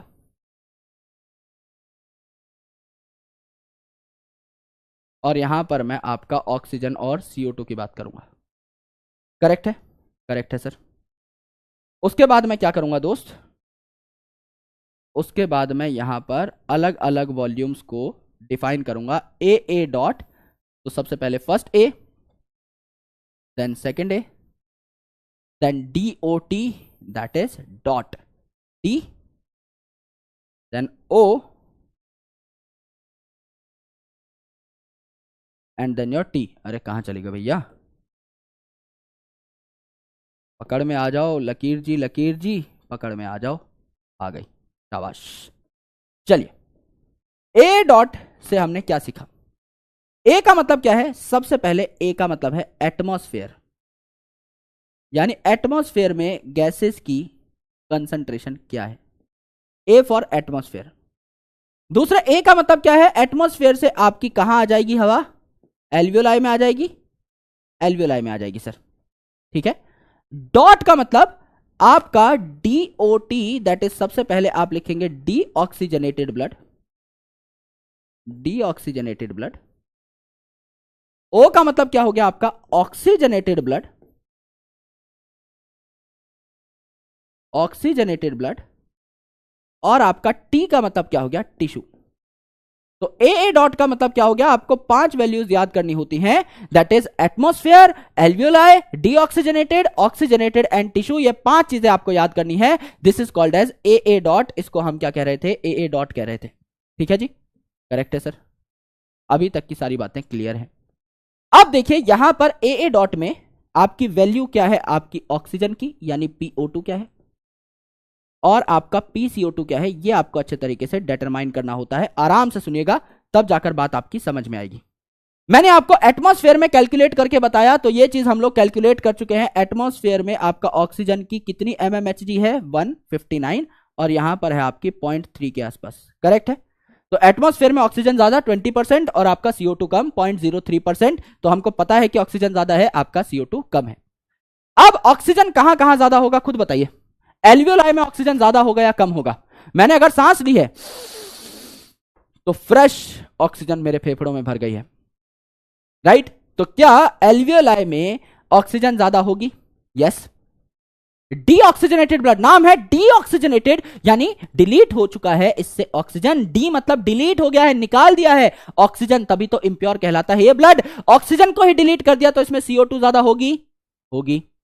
ऑक्सीजनेटेड ब्लड, नाम ही है ऑक्सीजनेटेड, तो क्या ये ऑक्सीजन से लबालब होंगे? बिल्कुल होंगे। उसके बाद है आपका टिश्यू लेवल। टिश्यू में आपका ऑक्सीजन कम होता है, CO2 बनती रहती है, एक्सक्रीटरी प्रोडक्ट बनते रहते हैं, तो क्या यहां पर आप कह सकते हैं कि टिश्यू में आपका ऑक्सीजन की मात्रा कम होगी, CO2 ज्यादा होगा? बिल्कुल सर, ज्यादा होगा। तो आप हमेशा याद रखिए कि जिस भी चीज की मात्रा कम है उसकी मात्रा होगी 40 mmHg। आपका एल्वियोलाई में CO2 कम, CO2 कम, 40 mmHg। डीऑक्सीजनेटेड ब्लड में CO2 ज्यादा है, ऑक्सीजन कम, 40 mmHg। ऑक्सीजनेटेड में ऑक्सीजन ज्यादा, CO2 कम, 40 mmHg। एंड आपका टिश्यू में आपका ऑक्सीजन कम है, CO2 ज्यादा है, 40 mmHg। यानी क्या हो गया मेरे भाई, यहां पर अगर आप नंबर देखें, that will become 40 for least number. छोटा नंबर है तो 40, इधर आपका फिर 40, इधर आपका फिर 40, इधर आपका फिर 40। जहां ऑक्सीजन ज्यादा, CO2 कम, वहां CO2 में 40 लिख दीजिए। जहां आपका ऑक्सीजन कम हो जाएगा, ऑक्सीजन में 40, जहां CO2 कम, CO2 में 40। मिनिमम नंबर हमेशा 40 होगा। क्या याद करने की जरूरत पड़ी? नहीं याद करने की जरूरत पड़ी। दूसरी इंपॉर्टेंट चीज, अगर आप देखें कहीं CO2 ज्यादा है तो वो ऑक्सीजन से बहुत ज्यादा मात्रा में नहीं होगी। CO2 हमारी बॉडी में हम कम ही प्रेफर करते हैं, तो आपका 5 पॉइंट ही ऊपर होगी। तो अगर मैं डीऑक्सीजनेटेड ब्लड की बात करूं तो डीऑक्सीजनेटेड ब्लड में ऑक्सीजन कम है तो आपका CO2 ज्यादा होगी, सिर्फ 5 पॉइंटर ज्यादा होगी, 45। और टिश्यू में आपका ऑक्सीजन कम है, CO2 ज्यादा है, तो यहां भी 5 पॉइंटर ज्यादा होगी, दैट इज 45। इससे ज्यादा नहीं होगी, आपका क्या होगी? 45 होगी। लेकिन ऑक्सीजन आपकी बॉडी में लबालब हो सकता है। बहुत सारी ऑक्सीजन खींच के अपने फेफड़ों में भर ली है, डबल से भी ज्यादा हो जाएगी आपकी। कितनी हो जाएगी? 104 mmHg हो जाएगी। यहां पर ऑक्सीजनेटेड ब्लड में डबल से भी ज्यादा हो जाएगी, कितनी हो जाएगी? 95 mmHg हो जाएगी। तो सारी कंफ्यूजन हम लोग क्रैक कर देते हैं। एक बार इसी डेटा को हम लोग एनसीईआरटी में देख लेते हैं। This is AA dot. This is a simple trick, क्योंकि ये जो नंबर्स हैं ये आपको परेशान करते हैं और मैं नहीं चाहता मेरे भाइयों को कोई परेशान करे। आराम से देखिए, दोबारा अगली स्लाइड दिखा दूंगा, ये दोनों सेम ही स्लाइड है। मैंने क्या कहा, अगर कोई भी नंबर कम है तो उस नंबर में आप 40 लगा दो। वो सबसे कम जो नंबर है दैट इज 40। एल्वियोलाई में क्या होगा? CO2 कम होगा सर, CO2 कम होगा तो 40, CO2 40, क्योंकि एल्वियोलाई में ऑक्सीजन भरा होता है लंग्स में, तो CO2 कम है तो CO2 40। ब्लड अगर डीऑक्सीजनेटेड है, इसका मतलब ऑक्सीजन इससे निकल गया है, CO2 ज्यादा है, यानी ऑक्सीजन कम है तो ऑक्सीजन 40। ऑक्सीजनेटेड ब्लड यानी ऑक्सीजन इसमें भर गया है, ऑक्सीजन ज्यादा है तो आपका CO2 कम है तो CO2 40। और अगर टिश्यूज हैं तो इसमें CO2 खूब भरा रहता है, ऑक्सीजन कम है तो ऑक्सीजन 40। यानी कि आपका यहां CO2 कम, ऑक्सीजन कम, CO2 कम, ऑक्सीजन कम, क्रिस क्रॉस देखें तो minimum number is 40। Second important thing, आपका अगर आप देखें, अगर CO2 ज्यादा है तो सिर्फ 5 पॉइंटर ही ज्यादा होगा, तो जहां जहां CO2 ज्यादा है वो 45 ही होगा। लेकिन ऑक्सीजन अगर ज्यादा है तो बहुत ज्यादा हो सकता है, डबल से भी ज्यादा है आपका एल्वियोलाई में, और आपका डबल से भी ज्यादा है आपका कहां? ऑक्सीजनेटेड ब्लड में, 104 एंड 95। यहां तक का सारा डेटा याद हुआ या नहीं, फटाफट बता दीजिए। आई डोंट थिंक कि अब आपको इस डेटा में कभी भी कंफ्यूजन होगी, पूरी जिंदगी में भी कंफ्यूजन होगी। This is called AA dot, है ना? तो जो भी कम है वो आप क्या लिखेंगे? विचएवर इज लेसर, उसकी मात्रा क्या हो जाएगी? 40 हो जाएगी। When CO2 is more,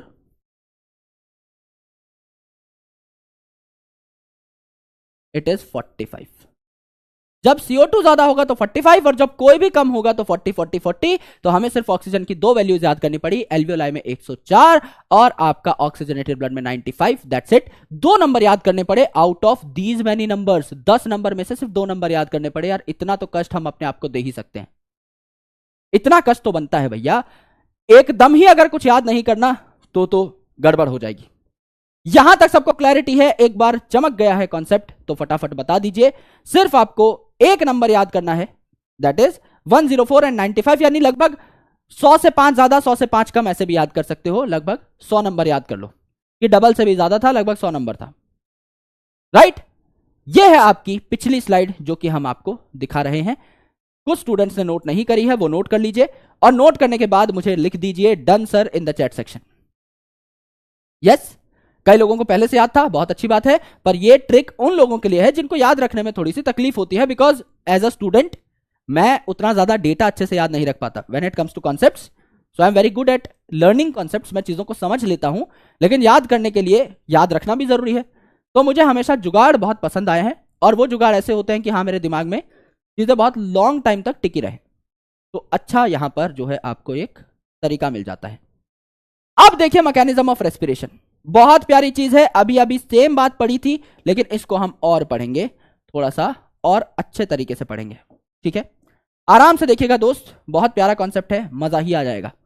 ये है आपके फेफड़े के एल्वियोलाई, ये है आपके फेफड़े के एल्वियोलाई, ठीक है जी? यस सर, अभी अभी बनाए थे गोल मटोल, सेम ही कलर से बनाए थे, याद है ना? ये है आपके फेफड़े के एल्वियोलाई, करेक्ट। अब इसमें हम कर देते हैं बीच में काला काला कलर, क्योंकि हमको एल्वियोलाई को थोड़ा रेगुलर बनाना है। ये हमारा एल्वियोलाई है, ठीक है? अब आराम से देखिए, इसके बाद आता है हमारा हृदय, यानी हमारा दिल। इसके बाद आता है हमारा दिल, ये हमारा दिल है, ठीक है जी? ये दिल है हमारा 4 चैम्बर का, 4 अलग अलग कमरे हैं इसमें, तो 4 कमरे हमने बना लिए। इसके बाद हमने क्या बना लिया? इसके बाद हमने बना लिया हमारे टिश्यूज, इसके बाद हमने बना लिया हमारे टिश्यूज, यहां पर हमने हमारे टिश्यूज बना लिए, ठीक है? सो लेट्स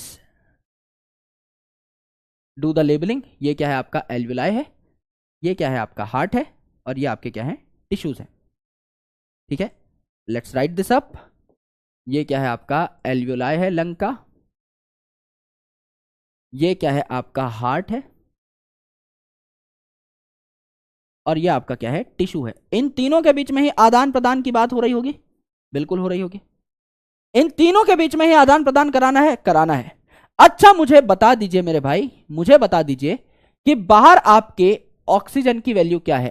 PO2 क्या है एटमॉस्फेयर में? PO2 क्या है आपका? 159 mmHg है, 159 mmHg है जी सर, 159 mmHg है। PCO2 अगर आप देखें तो ये कितनी है? PCO2 कितनी है आपकी? 0.3 mmHg है जी सर, 0.3 mmHg है, करेक्ट। एल्वियोलाई के अंदर ये नंबर क्या है? एल्वियोलाई का नंबर क्या था? एल्वियोलाई में अगर आप O2 का नंबर देखें, है ना, अब हम यूनिट नहीं लिखेंगे, अब हम डायरेक्टली लिखेंगे। O2 का नंबर एल्वियोलाई में क्या था? 104। और आपका CO2 का नंबर क्या था? CO2 का नंबर जिसका कम होता है उसका तो 40 होता है, तो इसमें बात ही खत्म थी। करेक्ट है, एकदम करेक्ट है सर, यहां तक की बात सही है, एकदम सही है। अब हम क्या बना देते हैं? ब्लड वेसल बना देते हैं। अब हम ब्लड वेसल बना देते हैं। यहां से आपकी ब्लड वेसल आई और आपके लेफ्ट साइड ऑफ हार्ट में चली गई। लेफ्ट साइड ऑफ हार्ट से आपका ब्लड पंप हुआ और आपका टिश्यू के पास चला गया। अब यहां पर देखिए क्या हुआ। अगर आपकी ऑक्सीजन एल्वियोलाई में आएगी, अब एल्वियोलाई में ऑक्सीजन क्यों आएगी? आराम से सुनिए, ऑक्सीजन का पाथ सबसे पहले हम ट्रैक कर लेते हैं। एल्वियोलाई में ऑक्सीजन क्यों आएगी? यहां पर ऑक्सीजन है 159, यहां पर ऑक्सीजन है 104। कहां ज्यादा कहां कम? सर एटमॉस्फेयर में ज्यादा और यहां पे कम, तो क्या high concentration to lower concentration आ जाएगी ऑक्सीजन? क्या आपका 159 से ये आपका 104 पे आ जाएगी? आ जाएगी सर, आ जाएगी, यस सर आ जाएगी, ठीक है। अब हमने क्या कहा? अब हमने कहा ये है भैया आपका ब्लड जो कि डीऑक्सीजनेटेड था, यहां से आ रहा था। डीऑक्सीजनेटेड ब्लड जो है यहां से आपका CO2 उठा लेता है, आपका कौन? आपका ब्लड वेसल, एंड अल्टीमेटली आपका पहुंचा देता है हार्ट में, और यहां से जो आपका CO2 है पहुंच जाता है कहां पर? आपका लंग्स के पास, राइट, यहां से पहुंच जाता है कहां पर? लंग्स के पास। So this is the deoxygenated blood. ये जो हमारा डीऑक्सीजनेटेड ब्लड है, मुझे बताइए इसमें क्या कंसंट्रेशन होगी आपके ऑक्सीजन की और आपके CO2 की? मैं कह रहा हूं ये जो पिंक वाला है ये है डीऑक्सीजनेटेड ब्लड, ये है डीऑक्सीजनेटेड ब्लड। अगर आपका डीऑक्सीजनेटेड ब्लड है तो इसमें CO2 क्या होगी? ज्यादा होगी।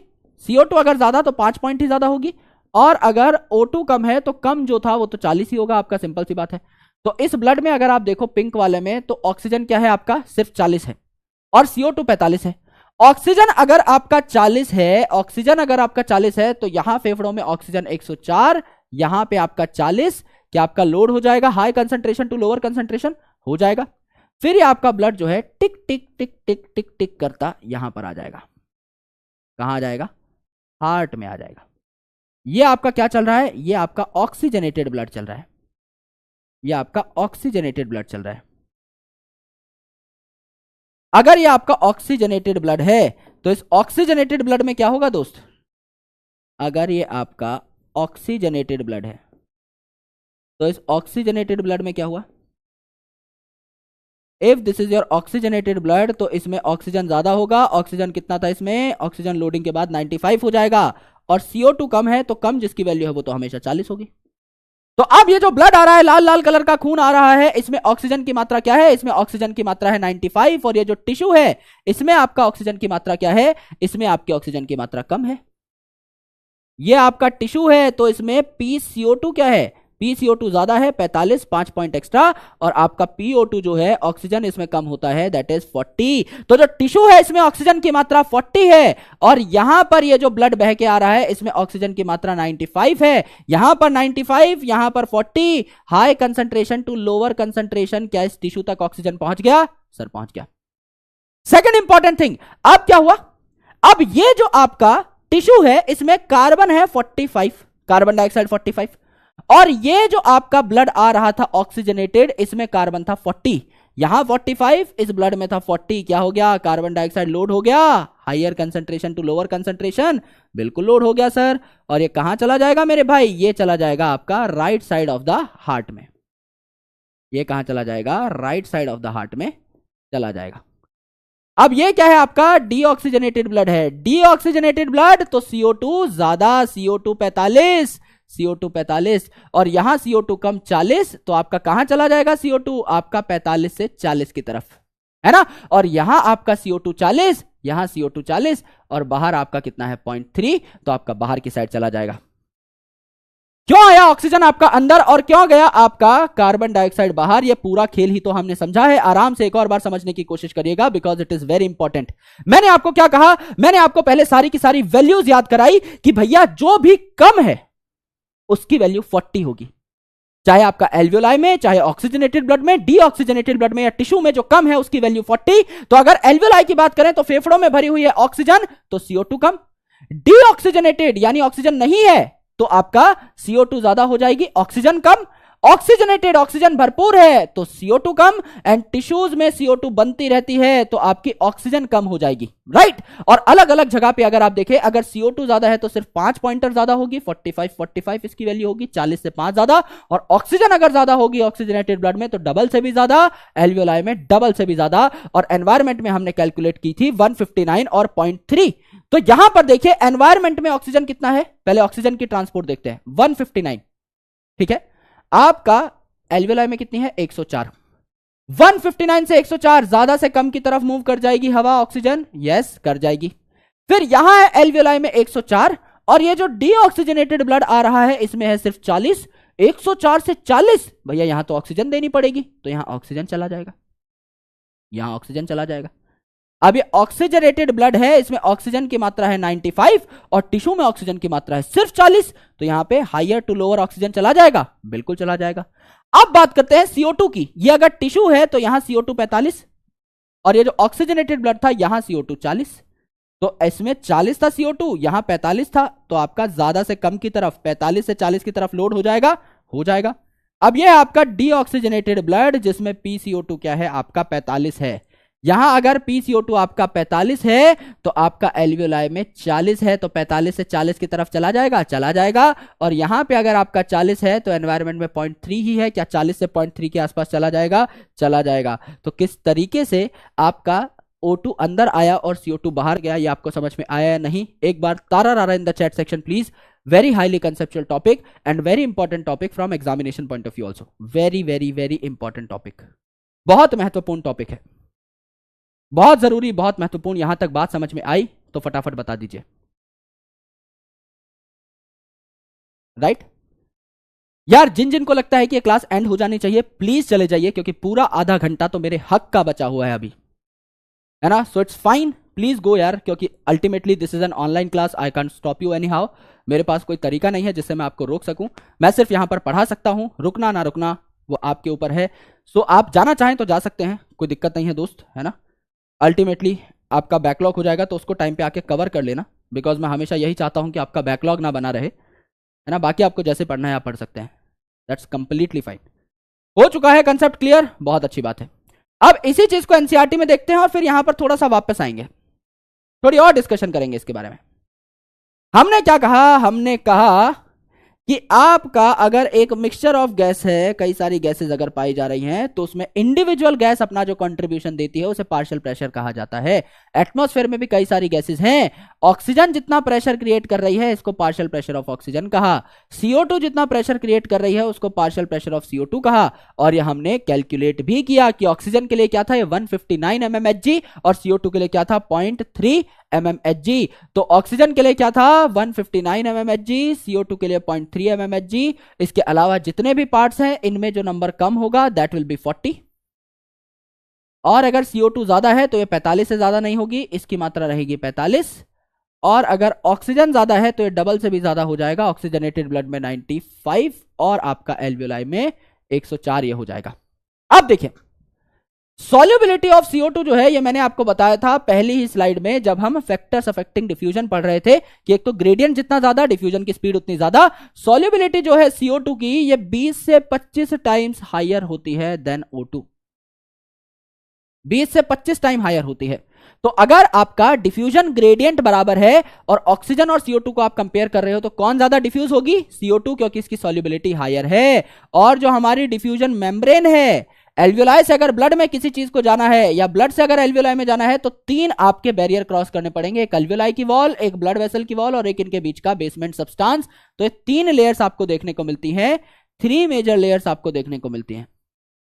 आपकी स्क्वेमस यानी पतले पतले सेल्स की बनी हुई एल्वियोलाई की वॉल, आपकी एंडोथीलियम जो कि खुद भी स्क्वेमस से ही बनी हुई है, स्क्वेमस सेल से, एंड आपका बेसमेंट सब्सटेंस यानी वो मटेरियल जो कि आपका बीच में भरा हुआ है, इन दोनों वॉल्स के बीच में भरा हुआ है। टोटल थिकनेस इन तीनों लेयर्स को मिलाने के बाद भी आपकी लेस देन 1 mm है, यानी कि आप समझ सकते हैं कितनी पतली वॉल है जो आपको यहां पर देखने को मिल रही है, राइट। तो इतने सारे आपके फैक्टर्स हैं जो फेवर करते हैं डिफ्यूजन को। आपकी ये जो पूरी की पूरी मेम्ब्रेन है ये भी काफी पतली है, आपकी जो गैसेस हैं ये भी काफी परमिएबल हैं, और ग्रेडियंट भी आपका बना हुआ है एटमॉस्फेयर और लंग्स के बीच में, ये भी आपने देखा। तो ये सारी की सारी चीजें जो हैं आपको बेसिकली बढ़िया डिफ्यूजन करने में हेल्प कर रही होती हैं। यहां देखिए हमने एयर को इंस्पायर कर लिया, क्यों, ऑक्सीजन बाहर था 159, यहां है 104, तो 159 से 104 पे आ गया, ज्यादा से कम की तरफ। यहां है 104, यहां आपका डीऑक्सीजनेटेड ब्लड में था 40, यहां पे लोड हो जाएगा। फिर ये आपका जो ऑक्सीजनेटेड ब्लड है ये है 95, टिश्यू में है आपका 40, यहां लोड हो जाएगा। फिर CO2 अगर देखोगे तो यहां है टिश्यू में 45 और ऑक्सीजनेटेड ब्लड में थी 40, तो 45 से 40 की तरफ। फिर ये आपका डीऑक्सीजनेटेड ब्लड है 45, यहां पर अगर आप देखोगे तो यहां पर एल्वियोलाई में हो गया 40, 45 से 40 की तरफ और 40 से 0.3 की तरफ एटमॉस्फेयर में। ये पूरा का पूरा तामझाम हम लोग देख करके आए हैं।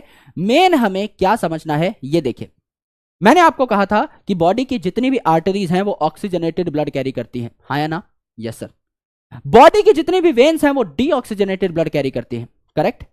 आर्टरी का काम क्या होता है, अलग अलग ऑर्गन्स तक ब्लड पहुंचाना, ऑक्सीजनेटेड ब्लड पहुंचाना, अलग अलग ऑर्गन्स तक बेसिकली ब्लड पहुंचाना।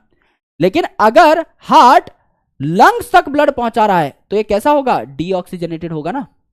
अगर लंग्स को आप ब्लड दे रहे हो, भाई लंग्स पूरी बॉडी को ऑक्सीजन देते हैं, आप उसको ऑक्सीजनेटेड ब्लड दोगे, उसको आप डीऑक्सीजनेटेड ब्लड देते हो, वो उसमें ऑक्सीजन भर के आपको देता है। यानी the only artery that carry deoxygenated blood is pulmonary artery. Body की सारी आर्टरीज ऑक्सीजनेटेड ब्लड कैरी करती हैं एक्सेप्ट पल्मोनरी आर्टरी, पल्मोनरी मतलब लंग्स की तरफ जाने वाली। एंड यहां से जो वेन आएगी ये ऑक्सीजन भर के लेकर के आ रही है, यानी आपकी बॉडी की सारी वेन्स डीऑक्सीजनेटेड ब्लड कैरी करती हैं, लेकिन ये आपकी हार्ट की तरफ आ रही है। वेन्स क्या करती हैं, हमेशा हार्ट की तरफ आती हैं, अलग अलग ऑर्गन से गंदा गंदा ब्लड लेकर के, CO2 वाला ब्लड लेकर के हार्ट की तरफ आती है। तो आपका लंग्स से भी तो हार्ट की तरफ ही आपकी आएगी वेन, तो वेन हमेशा हार्ट की तरफ आती है गंदा ब्लड लेके, लेकिन जो लंग्स से आ रही है वो तो बहुत अच्छी वेन हुई ना, क्योंकि उसमें क्या है, ऑक्सीजन है, लंग्स ने तो ऑक्सीजन भी डाल दिया है उसमें, यानी इकलौती ऐसी वेन जिसमें ऑक्सीजन होगा, जो ऑक्सीजनेटेड ब्लड कैरी करेगी, दैट इज पल्मोनरी वेन, यानी लंग्स वाली वेन। और आर्टरीज का काम है हार्ट से अलग अलग ऑर्गन्स तक जाना, यानी ऑक्सीजनेटेड ब्लड लेके जाना। लेकिन आप लंग्स के पास जा रहे हो जो कि खुद ऑक्सीजन का देवता है, तो उसके पास तो आप डीऑक्सीजनेटेड ब्लड लेके जाओगे, यानी कि पूरे शरीर की इकलौती ऐसी आर्टरी जो कि डीऑक्सीजनेटेड ब्लड कैरी करती है, पल्मोनरी आर्टरी, और इकलौती ऐसी वेन जो ऑक्सीजनेटेड ब्लड कैरी करती है, that is pulmonary vein.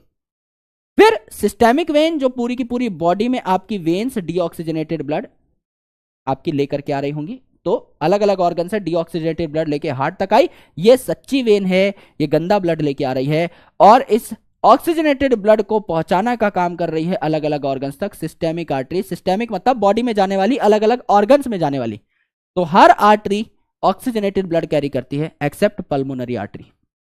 Her vein deoxygenated blood carry करती है एक्सेप्ट पल्मोनरी वेन। सिर्फ ये बात बताने के लिए मैं यहां तक आया था, इसके अलावा मुझे आपको कुछ नहीं बताना था। तो इस चीज को हम लोग क्या कर सकते हैं, अपने इस डायग्राम में लिख सकते हैं।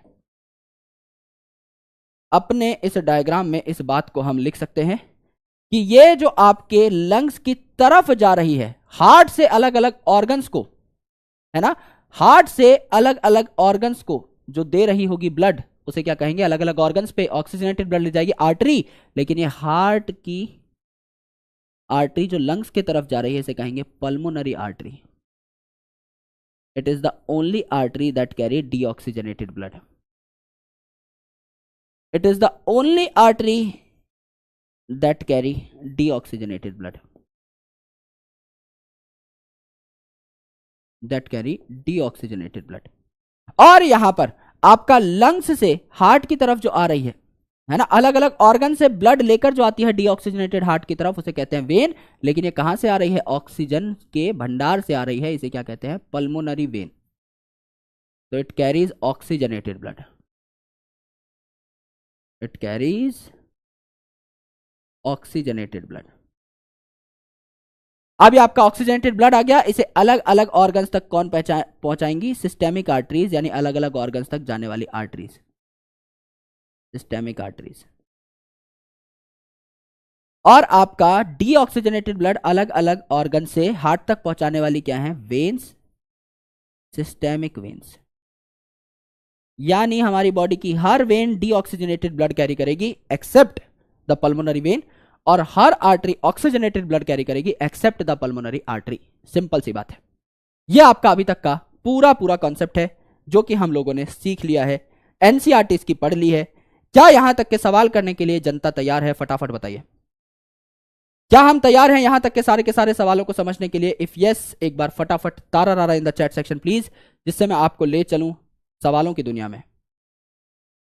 झटपट बता दीजिए भैया, जिससे कि मैं पंचायत शुरू कर सकूं। राइट, आइए एक घूंट पानी पी लिया जाए और उसके बाद शुरू करते हैं हमारी पूरी की पूरी डिस्कशन।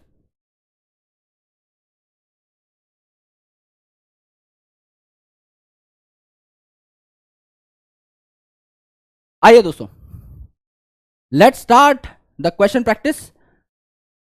पहला क्वेश्चन आपकी स्क्रीन के ऊपर ये रहा, सबसे इजी क्वेश्चन है। Primary site for gaseous exchange, gas बहुत जगह एक्सचेंज होती है, लेकिन इसकी प्राइमरी साइट कौन सी है, प्राइम साइट कौन सी है? यानी हमारी बॉडी में अगर गैस आ रही है तो पहली बार कहां पर एक्सचेंज होगी, ये हमको जानना है। फटाफट बता दीजिए, आपके पास 30 सेकंड का टाइम है।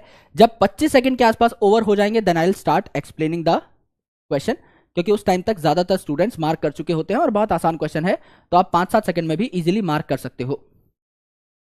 तो क्या हो जाएगा यहां पर उत्तर, आराम से बताने की कोशिश करिए। यहां पर उत्तर हो जाएगा primary site of gaseous exchange कौन है, आपका एल्वियोलाई है। सबसे पहले आपकी जो गैस आती है ये कहां पहुंचती है, लंग्स में पहुंचती है, और ये एल्वियोलाई से कहां पर लोड हो जाती है, आपके ब्लड वेसल में हो जाती है लोड। इसे कहते हैं हम लोग prime site of circulation, prime site of respiration, sorry, है ना। तो अल्टीमेटली एल्वियोलाई आपका यहां पर हो जाएगा। 90% लोगों ने सही कर दिया है। Okay, gases diffuse over respiratory surface because, अच्छा, कहां से कहां एक्सचेंज होगा, किसमें ज्यादा प्रेशर है, किसमें कम प्रेशर है, आराम से देख लीजिए। मैं आपको 45 सेकंड का टाइम दे रहा हूं, टेक योर टाइम। यहां पर कंपैरिजन है तो आप इजीली कंपेयर कर पाएंगे, क्योंकि आपको वैल्यूज मैंने ए डॉट ट्रिक से याद करा दी हैं। लेकिन फिर भी आपको एक बार थोड़ा बहुत अगर टाइम लगे तो आप देख सकते हो, कोई दिक्कत नहीं है ना। Take your time, I start explaining this question after 30 seconds, जिससे कि आपको सारी चीजें बढ़िया तरीके से समझ में आ सके। आराम से देख लीजिए। पहला ऑप्शन है PO2 is more in alveoli than in blood, क्योंकि गैसेज डिफ्यूज कहां से कहां करेंगी, है ना। हाई कंसंट्रेशन से लोअर कंसंट्रेशन, तो कौन सी गैस डिफ्यूज हो रही है और कहां से डिफ्यूज हो रही है ये आपको बता रखा है। तो you need to mark this very very correctly, right. क्या क्या बोला है दोस्त, PO2 is more in alveoli than in blood. तो PO2 एल्वियोलाई में कितनी है, PO2 एल्वियोलाई में है आपकी 104, ब्लड में आप कितनी भी हो 104 से तो कम ही होगी, तो आपकी ये बात तो करेक्ट है। तो आपकी 1 वाली बात जो है ये तो करेक्ट है। 2 जो है PO2 is more in tissues, tissues में तो वैसे ही कम होती है, 40 होती है, तो ये बात वैसे ही गलत हो गई। 3 क्या हो गया आपका, PCO2 is more in alveoli, alveoli में थोड़ी मोर होती है भाई, एल्वियोलाई में तो ऑक्सीजन ज्यादा होता है, 104 होता है, आपकी CO2 सिर्फ और सिर्फ कितनी होती है, आपकी 40 होती है। PCO2 is more in blood than in tissue, भाई ब्लड में अगर आप देखें तो आपकी CO2 कितनी होती है, अगर आप डीऑक्सीजनेटेड ब्लड की बात कर रहे हैं तो इट इज 40, और अगर आप टिश्यूज की बात कर रहे हैं तो इट इज 45, और अगर आप डीऑक्सीजनेटेड ब्लड की बात करें तो भी 45 ज्यादा तो नहीं हुई, इक्वल हो सकती है या लेस हो सकती है, ज्यादा तो नहीं हुई। तो इकलौता ऑप्शन जो आपका करेक्ट बैठ रहा है, जो सबसे सही बैठ रहा है, वो तो आपका यही वाला है। हर केस में हर एंगल पे आपका सबसे पहला जो ऑप्शन है ये सही बैठ रहा है। मुझे लगता है इसमें काफी बच्चे गलती करेंगे, मुझे ऐसी एक्सपेक्टेशन है। 63% भाई बहुत अच्छा किया है, बहुत अच्छा किया है। PO2 is more in tissue, क्या टिश्यू में ऑक्सीजन ज्यादा होता है, टिश्यू में CO2 ज्यादा होता है 45 और ऑक्सीजन सिर्फ 40 होता है। ऑक्सीजन आपका 2 ही जगह पर ज्यादा था, एक तो एल्वियोलाई में और एक आपका ऑक्सीजनेटेड ब्लड में, राइट। अगर डीऑक्सीजनेटेड ब्लड की बात करें और टिश्यूज की बात करें तो वहां CO2 ज्यादा था, इट वाज 45। तो आपका क्वेश्चन जो था ये बहुत अच्छा क्वेश्चन था, लेकिन आपने अच्छा परफॉर्म किया है यहां पर, ये उतना खराब परफॉर्मेंस नहीं है, फिर भी आपने अच्छा कर लिया, राइट। अगला सवाल देखते हैं। ये अभी आप नहीं कर पाओगे, ये भी नहीं कर पाओगे भाई, ये कर पाओगे। 30 सेकंड का टाइम दे देते हैं, 45 सेकंड का ले लो यार, ABC थोड़ा जंबल करके लिखा हुआ है। देखो भाई क्या है, ए आपका क्या है, आसानी से पकड़ में आ रहा है। बी आपका क्या है, कुछ मेंशन ही नहीं कर रखा, ठीक है छोड़ सकते हैं इसको। डी क्या है, ओके, और सी क्या है, which of the following is incorrect. आराम से कर दोगे भाई, अब तो आराम से कर दोगे, अब तो आराम से कर दोगे। सही नहीं बताना, इनकरेक्ट बताना है। तो इनकरेक्ट बताने में तो आप माहिर हो दोस्त, आई गेस आप लोग इसको बड़े प्यार से कर दोगे, बहुत आराम से कर दोगे। अगर आप देखें तो ये जो ए है ये क्या है, एल्वियोलाई की वॉल है, एल्वियोलाई की वॉल है। तो ए जो है ये एल्वियोलर वॉल है, एकदम एल्वियोलर वॉल है। डी जो है ये आपका ब्लड वेसल में पाई जाने वाली आरबीसी है, आरबीसी है, ये आपकी आर्टरी है, राइट। एंड सी क्या है, आपका बेसमेंट सब्सटेंस है। बताओ फटाफट क्या आएगा। एक बार आपको एनसीईआरटी देखनी होगी, तब जाके आपको ज्यादा क्लैरिटी आएगी, है ना। एनसीईआरटी का ये डायग्राम आराम से देखिए, तब जाके आप छोटी छोटी चीज को पकड़ पाएंगे, क्योंकि यहां जो आपका डिफ्यूजन होता है दैट इज विद कैपिलरी। तो यहां पर बी जो है, यहां आर्टरी नहीं आएगा, यहां पतली सी आपकी ब्लड वेसल है जिसको क्या कहा जाता है, ब्लड कैपिलरी कहा जाता है। तो यह आर्टरी वाला जो ऑप्शन है ये आपका गलत आ जाएगा, राइट। तो आपकी कैपिलरी है, उसमें आपकी छोटी छोटी आपकी आरबीसीज पाई जा रही हैं। बेसमेंट सब्सटेंस है आपका 2 मेम्ब्रेन के बीच में, ये आपकी क्या है, आपकी एल्वियोलाई है, और नीचे की साइड आपकी क्या है, ब्लड वेसल की एंडोथीलियम है। तो blood capillary would be the right one. यहां पर आर्टरी वाला जो है ऑप्शन ये आपका क्या हो जाएगा, गलत हो जाएगा। तो इसको हम लोग एक बार निकाल लेते हैं इन द क्वेश्चन, है ना। ये अगर गलत भी करोगे तो कोई दिक्कत नहीं है, क्योंकि डायग्राम एक बार में इतना डिटेल में आपने देखा नहीं होगा, विच इज कंप्लीटली फाइन। पर फिर भी एलिमिनेट कर सकते थे। एलिमिनेट क्यों कर सकते थे, क्योंकि ये बेसमेंट सब्सटेंस है, पक्का पता है। ये आपका एल्वियोलाई की वॉल है, ये पक्का पता है। ये आपका ब्लड वेसल में और क्या होगा, आपका बाय कनकेव एक ही चीज होती है, दैट इज योर आरबीसी। तो ultimately you could have eliminated this option. तो ये आपकी आर्टरी जो है एलिमिनेट हो जाती, राइट।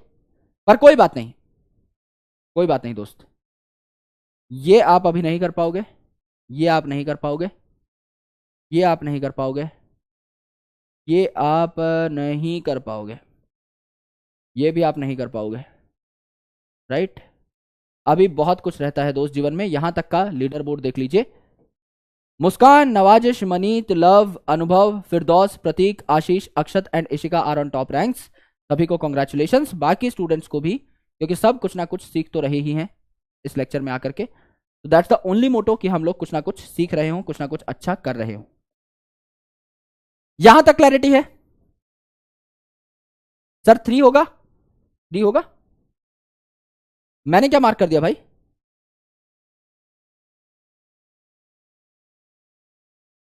हाँ तो 3 ही तो मार्क किया है ना। अच्छा, पोल में गलत मार्क कर दिया, सॉरी भाई, सॉरी सॉरी सॉरी सॉरी दोस्त, माफी चाहता हूं, मैंने ध्यान भी नहीं दिया। पोल में मैंने क्या मार्क कर दिया है बता पाएंगे प्लीज? आज तो पूरी रैंक उलट पुलट हो जाएंगी सबकी। मैं माफी चाहता हूं दोस्त सॉरी डार्लिंग। भाई मैं क्या करूं बताओ, गलत करवा दिया यार, मैंने कुछ गलत नहीं करवाया दोस्त, मुझे माफ कर दो। अब वो कॉग्निशन ऐसी है ना कि यहां पर बी आर टी देखा तो शायद मैंने ऑप्शन 2 मार्क कर दिया होगा, मुझे ऐसा लग रहा है कि I must have marked 2, right, क्योंकि यहां पर 3 है, यहां पर बी है। तो दिमाग उस तरीके से इसी प्रकार से गलत बबल फिलिंग भी हो जाती है ना कई बार, इसीलिए तो इसने उल्टा पुल्टा कर रखा है ADBC. That was the confusion. हाँ तो मैंने बी अगर मारा होगा वहां पर, क्योंकि यहां 1 2 3 4 रहता है, वहां एबीसीडी रहता है, तो बी आर्टरी मार दिया मैंने वहां पे, विच वॉज ऑप्शन 2। तो मैं माफी चाहता हूं दोस्त, है ना, रैंक गिर गई, सॉरी भाई।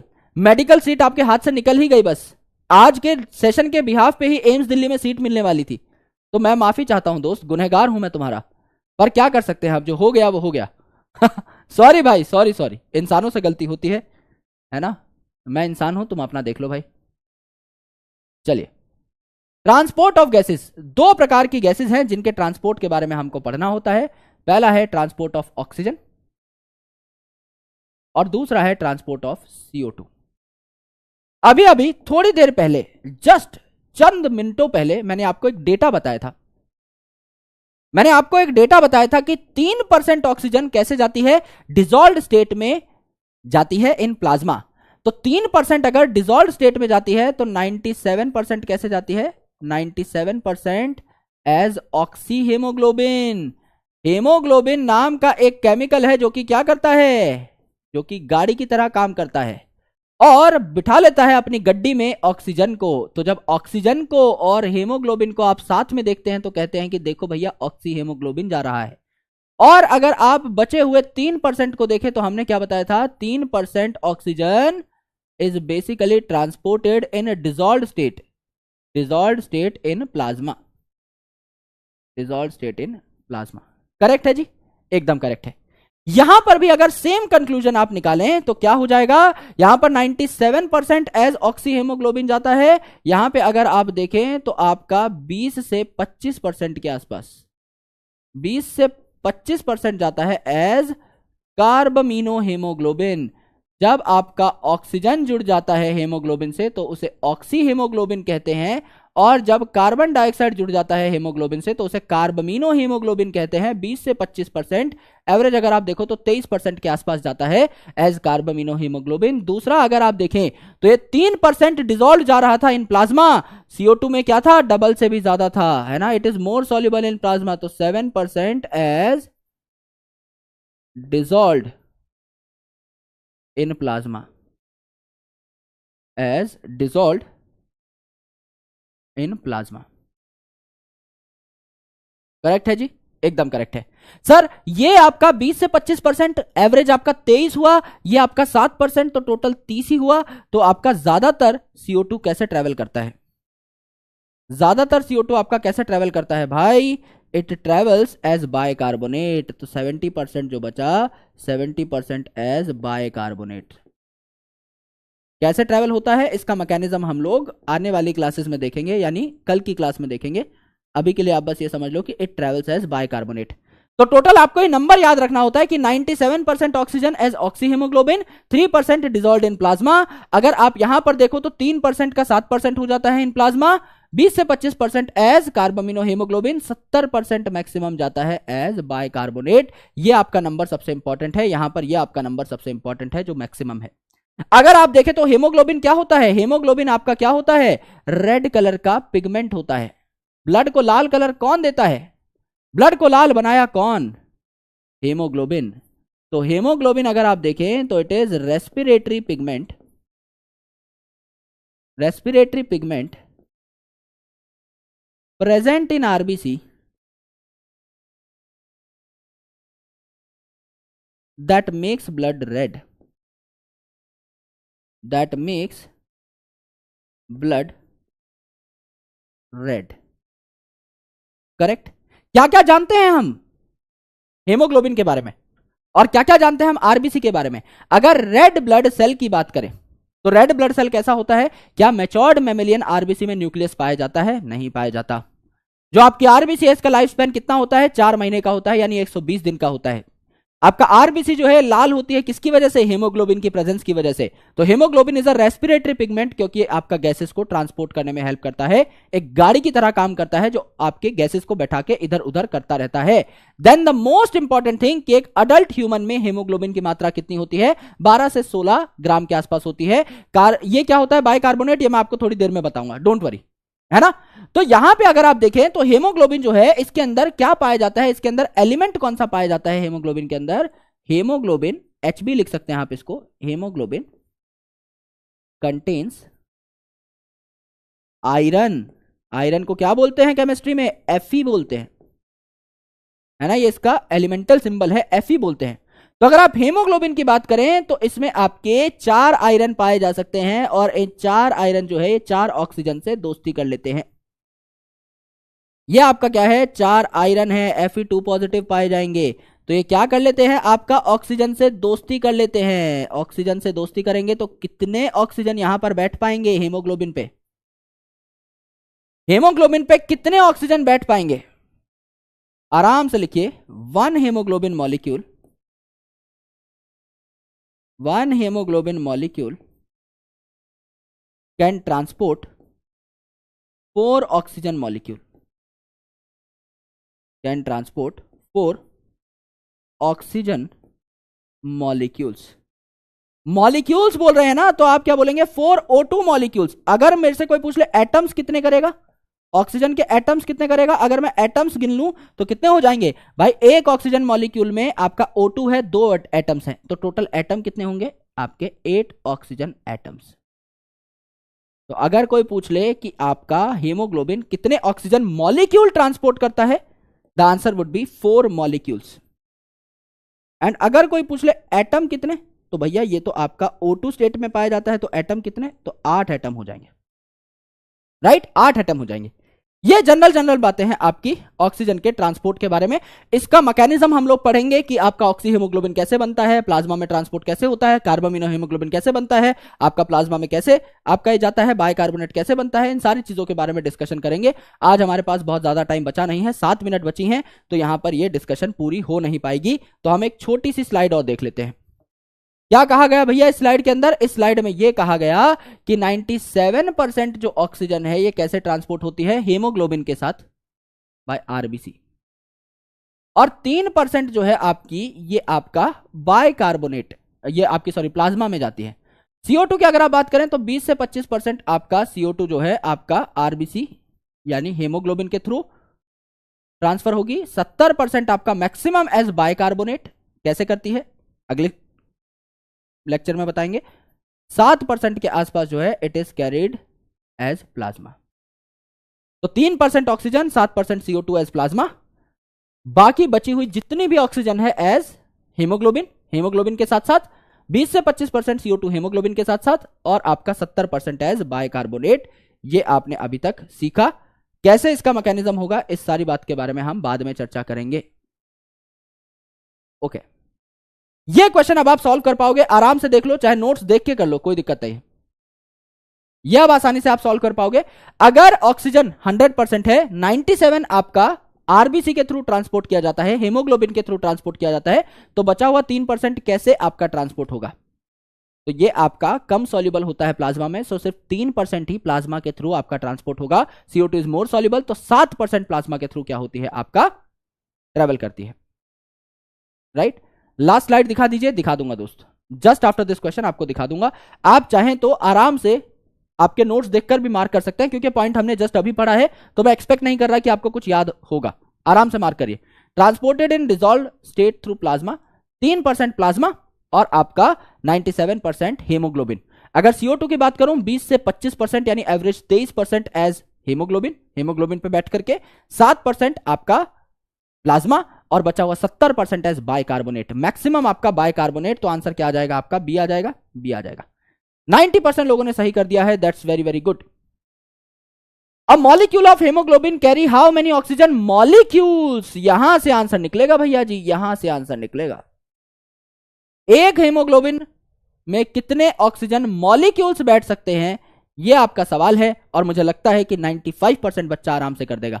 मॉलिक्यूल्स और एटम्स में फर्क है, अभी बताया था। एक हेमोग्लोबिन का मॉलिक्यूल कितने ऑक्सीजन के मॉलिक्यूल से बाइंड कर सकता है और कितने एटम से बाइंड कर सकता है, अलग से लिखवाया था। बहुत सिंपल सा सवाल है, बहुत सिंपल सा जवाब है, आराम से इसको मार्क कर दीजिए। एक हेमोग्लोबिन के मॉलिक्यूल पे 4 आयरन थे, तो 4 ऑक्सीजन के मॉलिक्यूल्स बाइंड कर सकते थे, और एटम्स अगर आप काउंट करेंगे that will become 8। 4 O2 molecule है, 4 O2 मॉलिक्यूल है। O2 इसको लिखोगे तो O O O O O O O O है ना, क्या हो गया? 4 O2 मॉलिक्यूल ये है, ये पहला, दूसरा, तीसरा, चौथा, तो टोटल कितने हो गए? 8 एटम्स हो गए ना, आपका हो गया 8 एटम्स। मॉलिक्यूल पूछा है तो 4 मॉलिक्यूल्स हो जाएगा, correct. The answer would be D, the answer would be D. लगभग 80%। भाई दिल ही तोड़ दिया। 13% ने क्या कर दिया भाई? 13% ने बी 2 क्यों कर दिया? ये तो दोनों ही आंसर नहीं थे भाई। ये तो ना 4 है ना 8 है, 2 कैसे कर दिया? मुझे ये बताओ। ये महानुभाव जो बुद्धिजीवी लोग हैं, इन्होंने 2 सोचा कैसे? मुझे तो बस वो जानना है कि हाउ यू कैन कंक्लूड 2, क्योंकि मैंने तो कुछ भी नहीं बोला, 2 नंबर तो मैंने यूज ही नहीं किया भाई, है ना। ये तो गंदी बात कर रहे हो यार तुम लोग, है ना। ये क्वेश्चन तो याद रहेगा जन्मों जन्मों तक, इसके लिए तो कई बार गाली खाऊंगा मैं, है ना। चलिए, ये आपके ऑक्सीजन हेमोग्लोबिन डिसोसिएशन कर्व के सवाल हैं, ये अभी आप नहीं कर पाओगे। तो आज इस रैंक का वैसे भी कोई लेना देना है नहीं, तो कोई टेंशन नहीं है, आगे बढ़ते हैं। This is your last slide, इसको आप देख लीजिए, नोट कर लीजिए, right. This was your last slide. अब हम अगले सेशन में क्या पढ़ेंगे? ऑक्सीजन हेमोग्लोबिन डिसोसिएशन कर्व, यानी अब जो ऑक्सीजन और CO2 का जो ट्रांसफर का मैकेनिज्म है, ट्रांसपोर्ट का मैकेनिज्म है, उसको हम लोग देखेंगे। और फिर 2 टॉपिक्स हमारे बच जाएंगे, that is the neural regulation and chemical regulation of respiration, और उसके अलावा आपके रेस्पिरेटरी डिसऑर्डर्स। ये 2 हेडिंग्स हमारी रह जाएंगी, यानी अगले 2 दिन में हम लोग खात्मा कर रहे होंगे इस चैप्टर का, और उसके बाद हम लोग बढ़ रहे होंगे towards body fluid and circulation. पहला आपका चैप्टर है फिजियोलॉजी का, इसलिए मैं बहुत आराम से करा रहा हूं, because I want you to understand the fundamentals. भगाया जा सकता है, एक चैप्टर 4-5 क्लास में कराया जा सकता है आराम से, और सारी एनसीईआरटी आपको समझ में भी आ जाएगी, लेकिन धीरे धीरे जब आप करते हो तो ultimately you do not create backlog, और वो सबसे ज्यादा जरूरी चीज है। तो आई होप आपने नोट कर लिया होगा। अब आपके लिए एक छोटी सी सूचना है, दुखदाई है, मेरे लिए बहुत ज्यादा टेंशन वाली बात थी, है ना, पर जो भी है अभी टीम से बात हो चुकी है। आई टोल्ड द टीम कि आप लोग थोड़ा सा एंजॉय करें त्योहार पर। अगला जो वीकेंड है ये बहुत स्पेशल है, क्योंकि एक तो रक्षाबंधन है और उसके अलावा 15 अगस्त आ रही है। तो अगली जो क्लासेस है हमारी फ्राइडे और सैटरडे की, 2 क्लासेस है हमारी फ्राइडे और सैटरडे की। इस फ्राइडे और सैटरडे में आराम से बैठ के अपना बैकलॉग क्लियर करिए। यहां पर मैं क्या डालूंगा, जैसे आज मैंने एक लेक्चर डाला जिसमें आप लोगों को मैंने फ्रॉग का रिप्रोडक्टिव सिस्टम पढ़ा दिया, है ना, और हम लोगों ने कॉकरोच स्टार्ट कर दिया, उसकी मॉर्फोलॉजी की डिस्कशन हमने कर ली थी। इस रिकॉर्डेड सेशन को जब देखना हो तब देखना, सिर्फ ये फ्रॉग वाला पार्ट देख लीजिए। ये फ्रॉग वाला पार्ट जो है 35 मिनट का पार्ट है, 2x पे देखोगे 18 मिनट में खत्म हो जाएगा, और इसमें क्वेश्चन वगैरह सब कुछ है, यानी 15 मिनट का काम है। तो 15 मिनट आज ही निकाल लेना, आलस से मत करना, 15 मिनट निकालो आज की आज, ये जो फ्रॉग है खत्म कर दो। तो आपका टिश्यू हम लोगों ने डिटेल में खत्म किया था, ब्लड की भी डिस्कशन वहां पर हो गई थी, फ्रॉग हमारा अब खत्म हो चुका है। इसके अलावा कॉकरोच रहता है जो कि आपके 11th क्लास में सिलेबस में नहीं है, तो आप अगला हफ्ता जो है त्योहार का उसको बढ़िया तरीके से एंजॉय करिए। मैं 2 वीडियोस डालूंगा, दोनों की दोनों रिकॉर्डेड होंगी और दोनों की दोनों कॉकरोच पे होंगी, कॉकरोच के एनाटॉमी पे होंगी। आप इस फिजियोलॉजी पार्ट को अगले से अगले वीक आराम से पढ़ रहे होंगे, लाइव पढ़ रहे होंगे, है ना, बिकॉज अभी त्योहार का टाइम है, थोड़ा सा आराम से बीच में आपको गैप भी मिल जाएगा और उसमें आपका कॉकरोच कंप्लीट हो जाएगा, जो कि आपको अगर देखना हो तो वेल एंड गुड, देख सकते हो। नहीं देखना, बाद में नीट के लिए देखना है, तो भी इट्स फाइन, अपना बैकलॉग कंप्लीट कर लेना।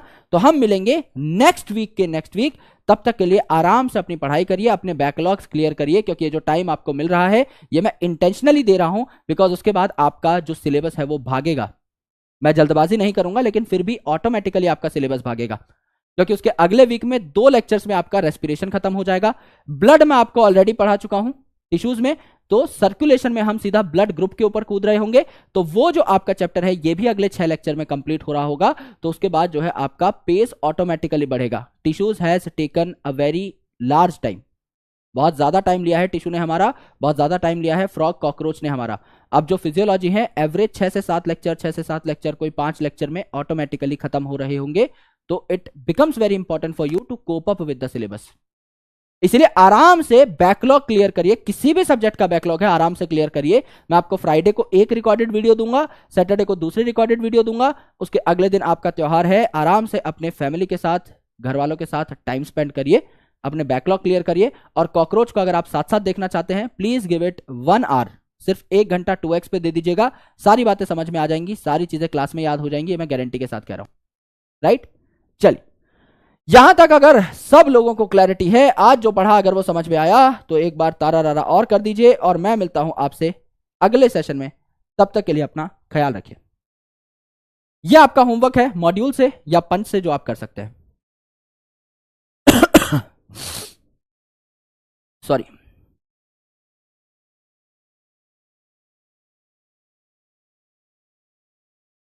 यार कल के टेस्ट में कॉकरोच आएगा, सॉरी फ्रॉग आएगा, लेकिन उसके बहुत ताबड़तोड़ क्वेश्चंस नहीं आएंगे।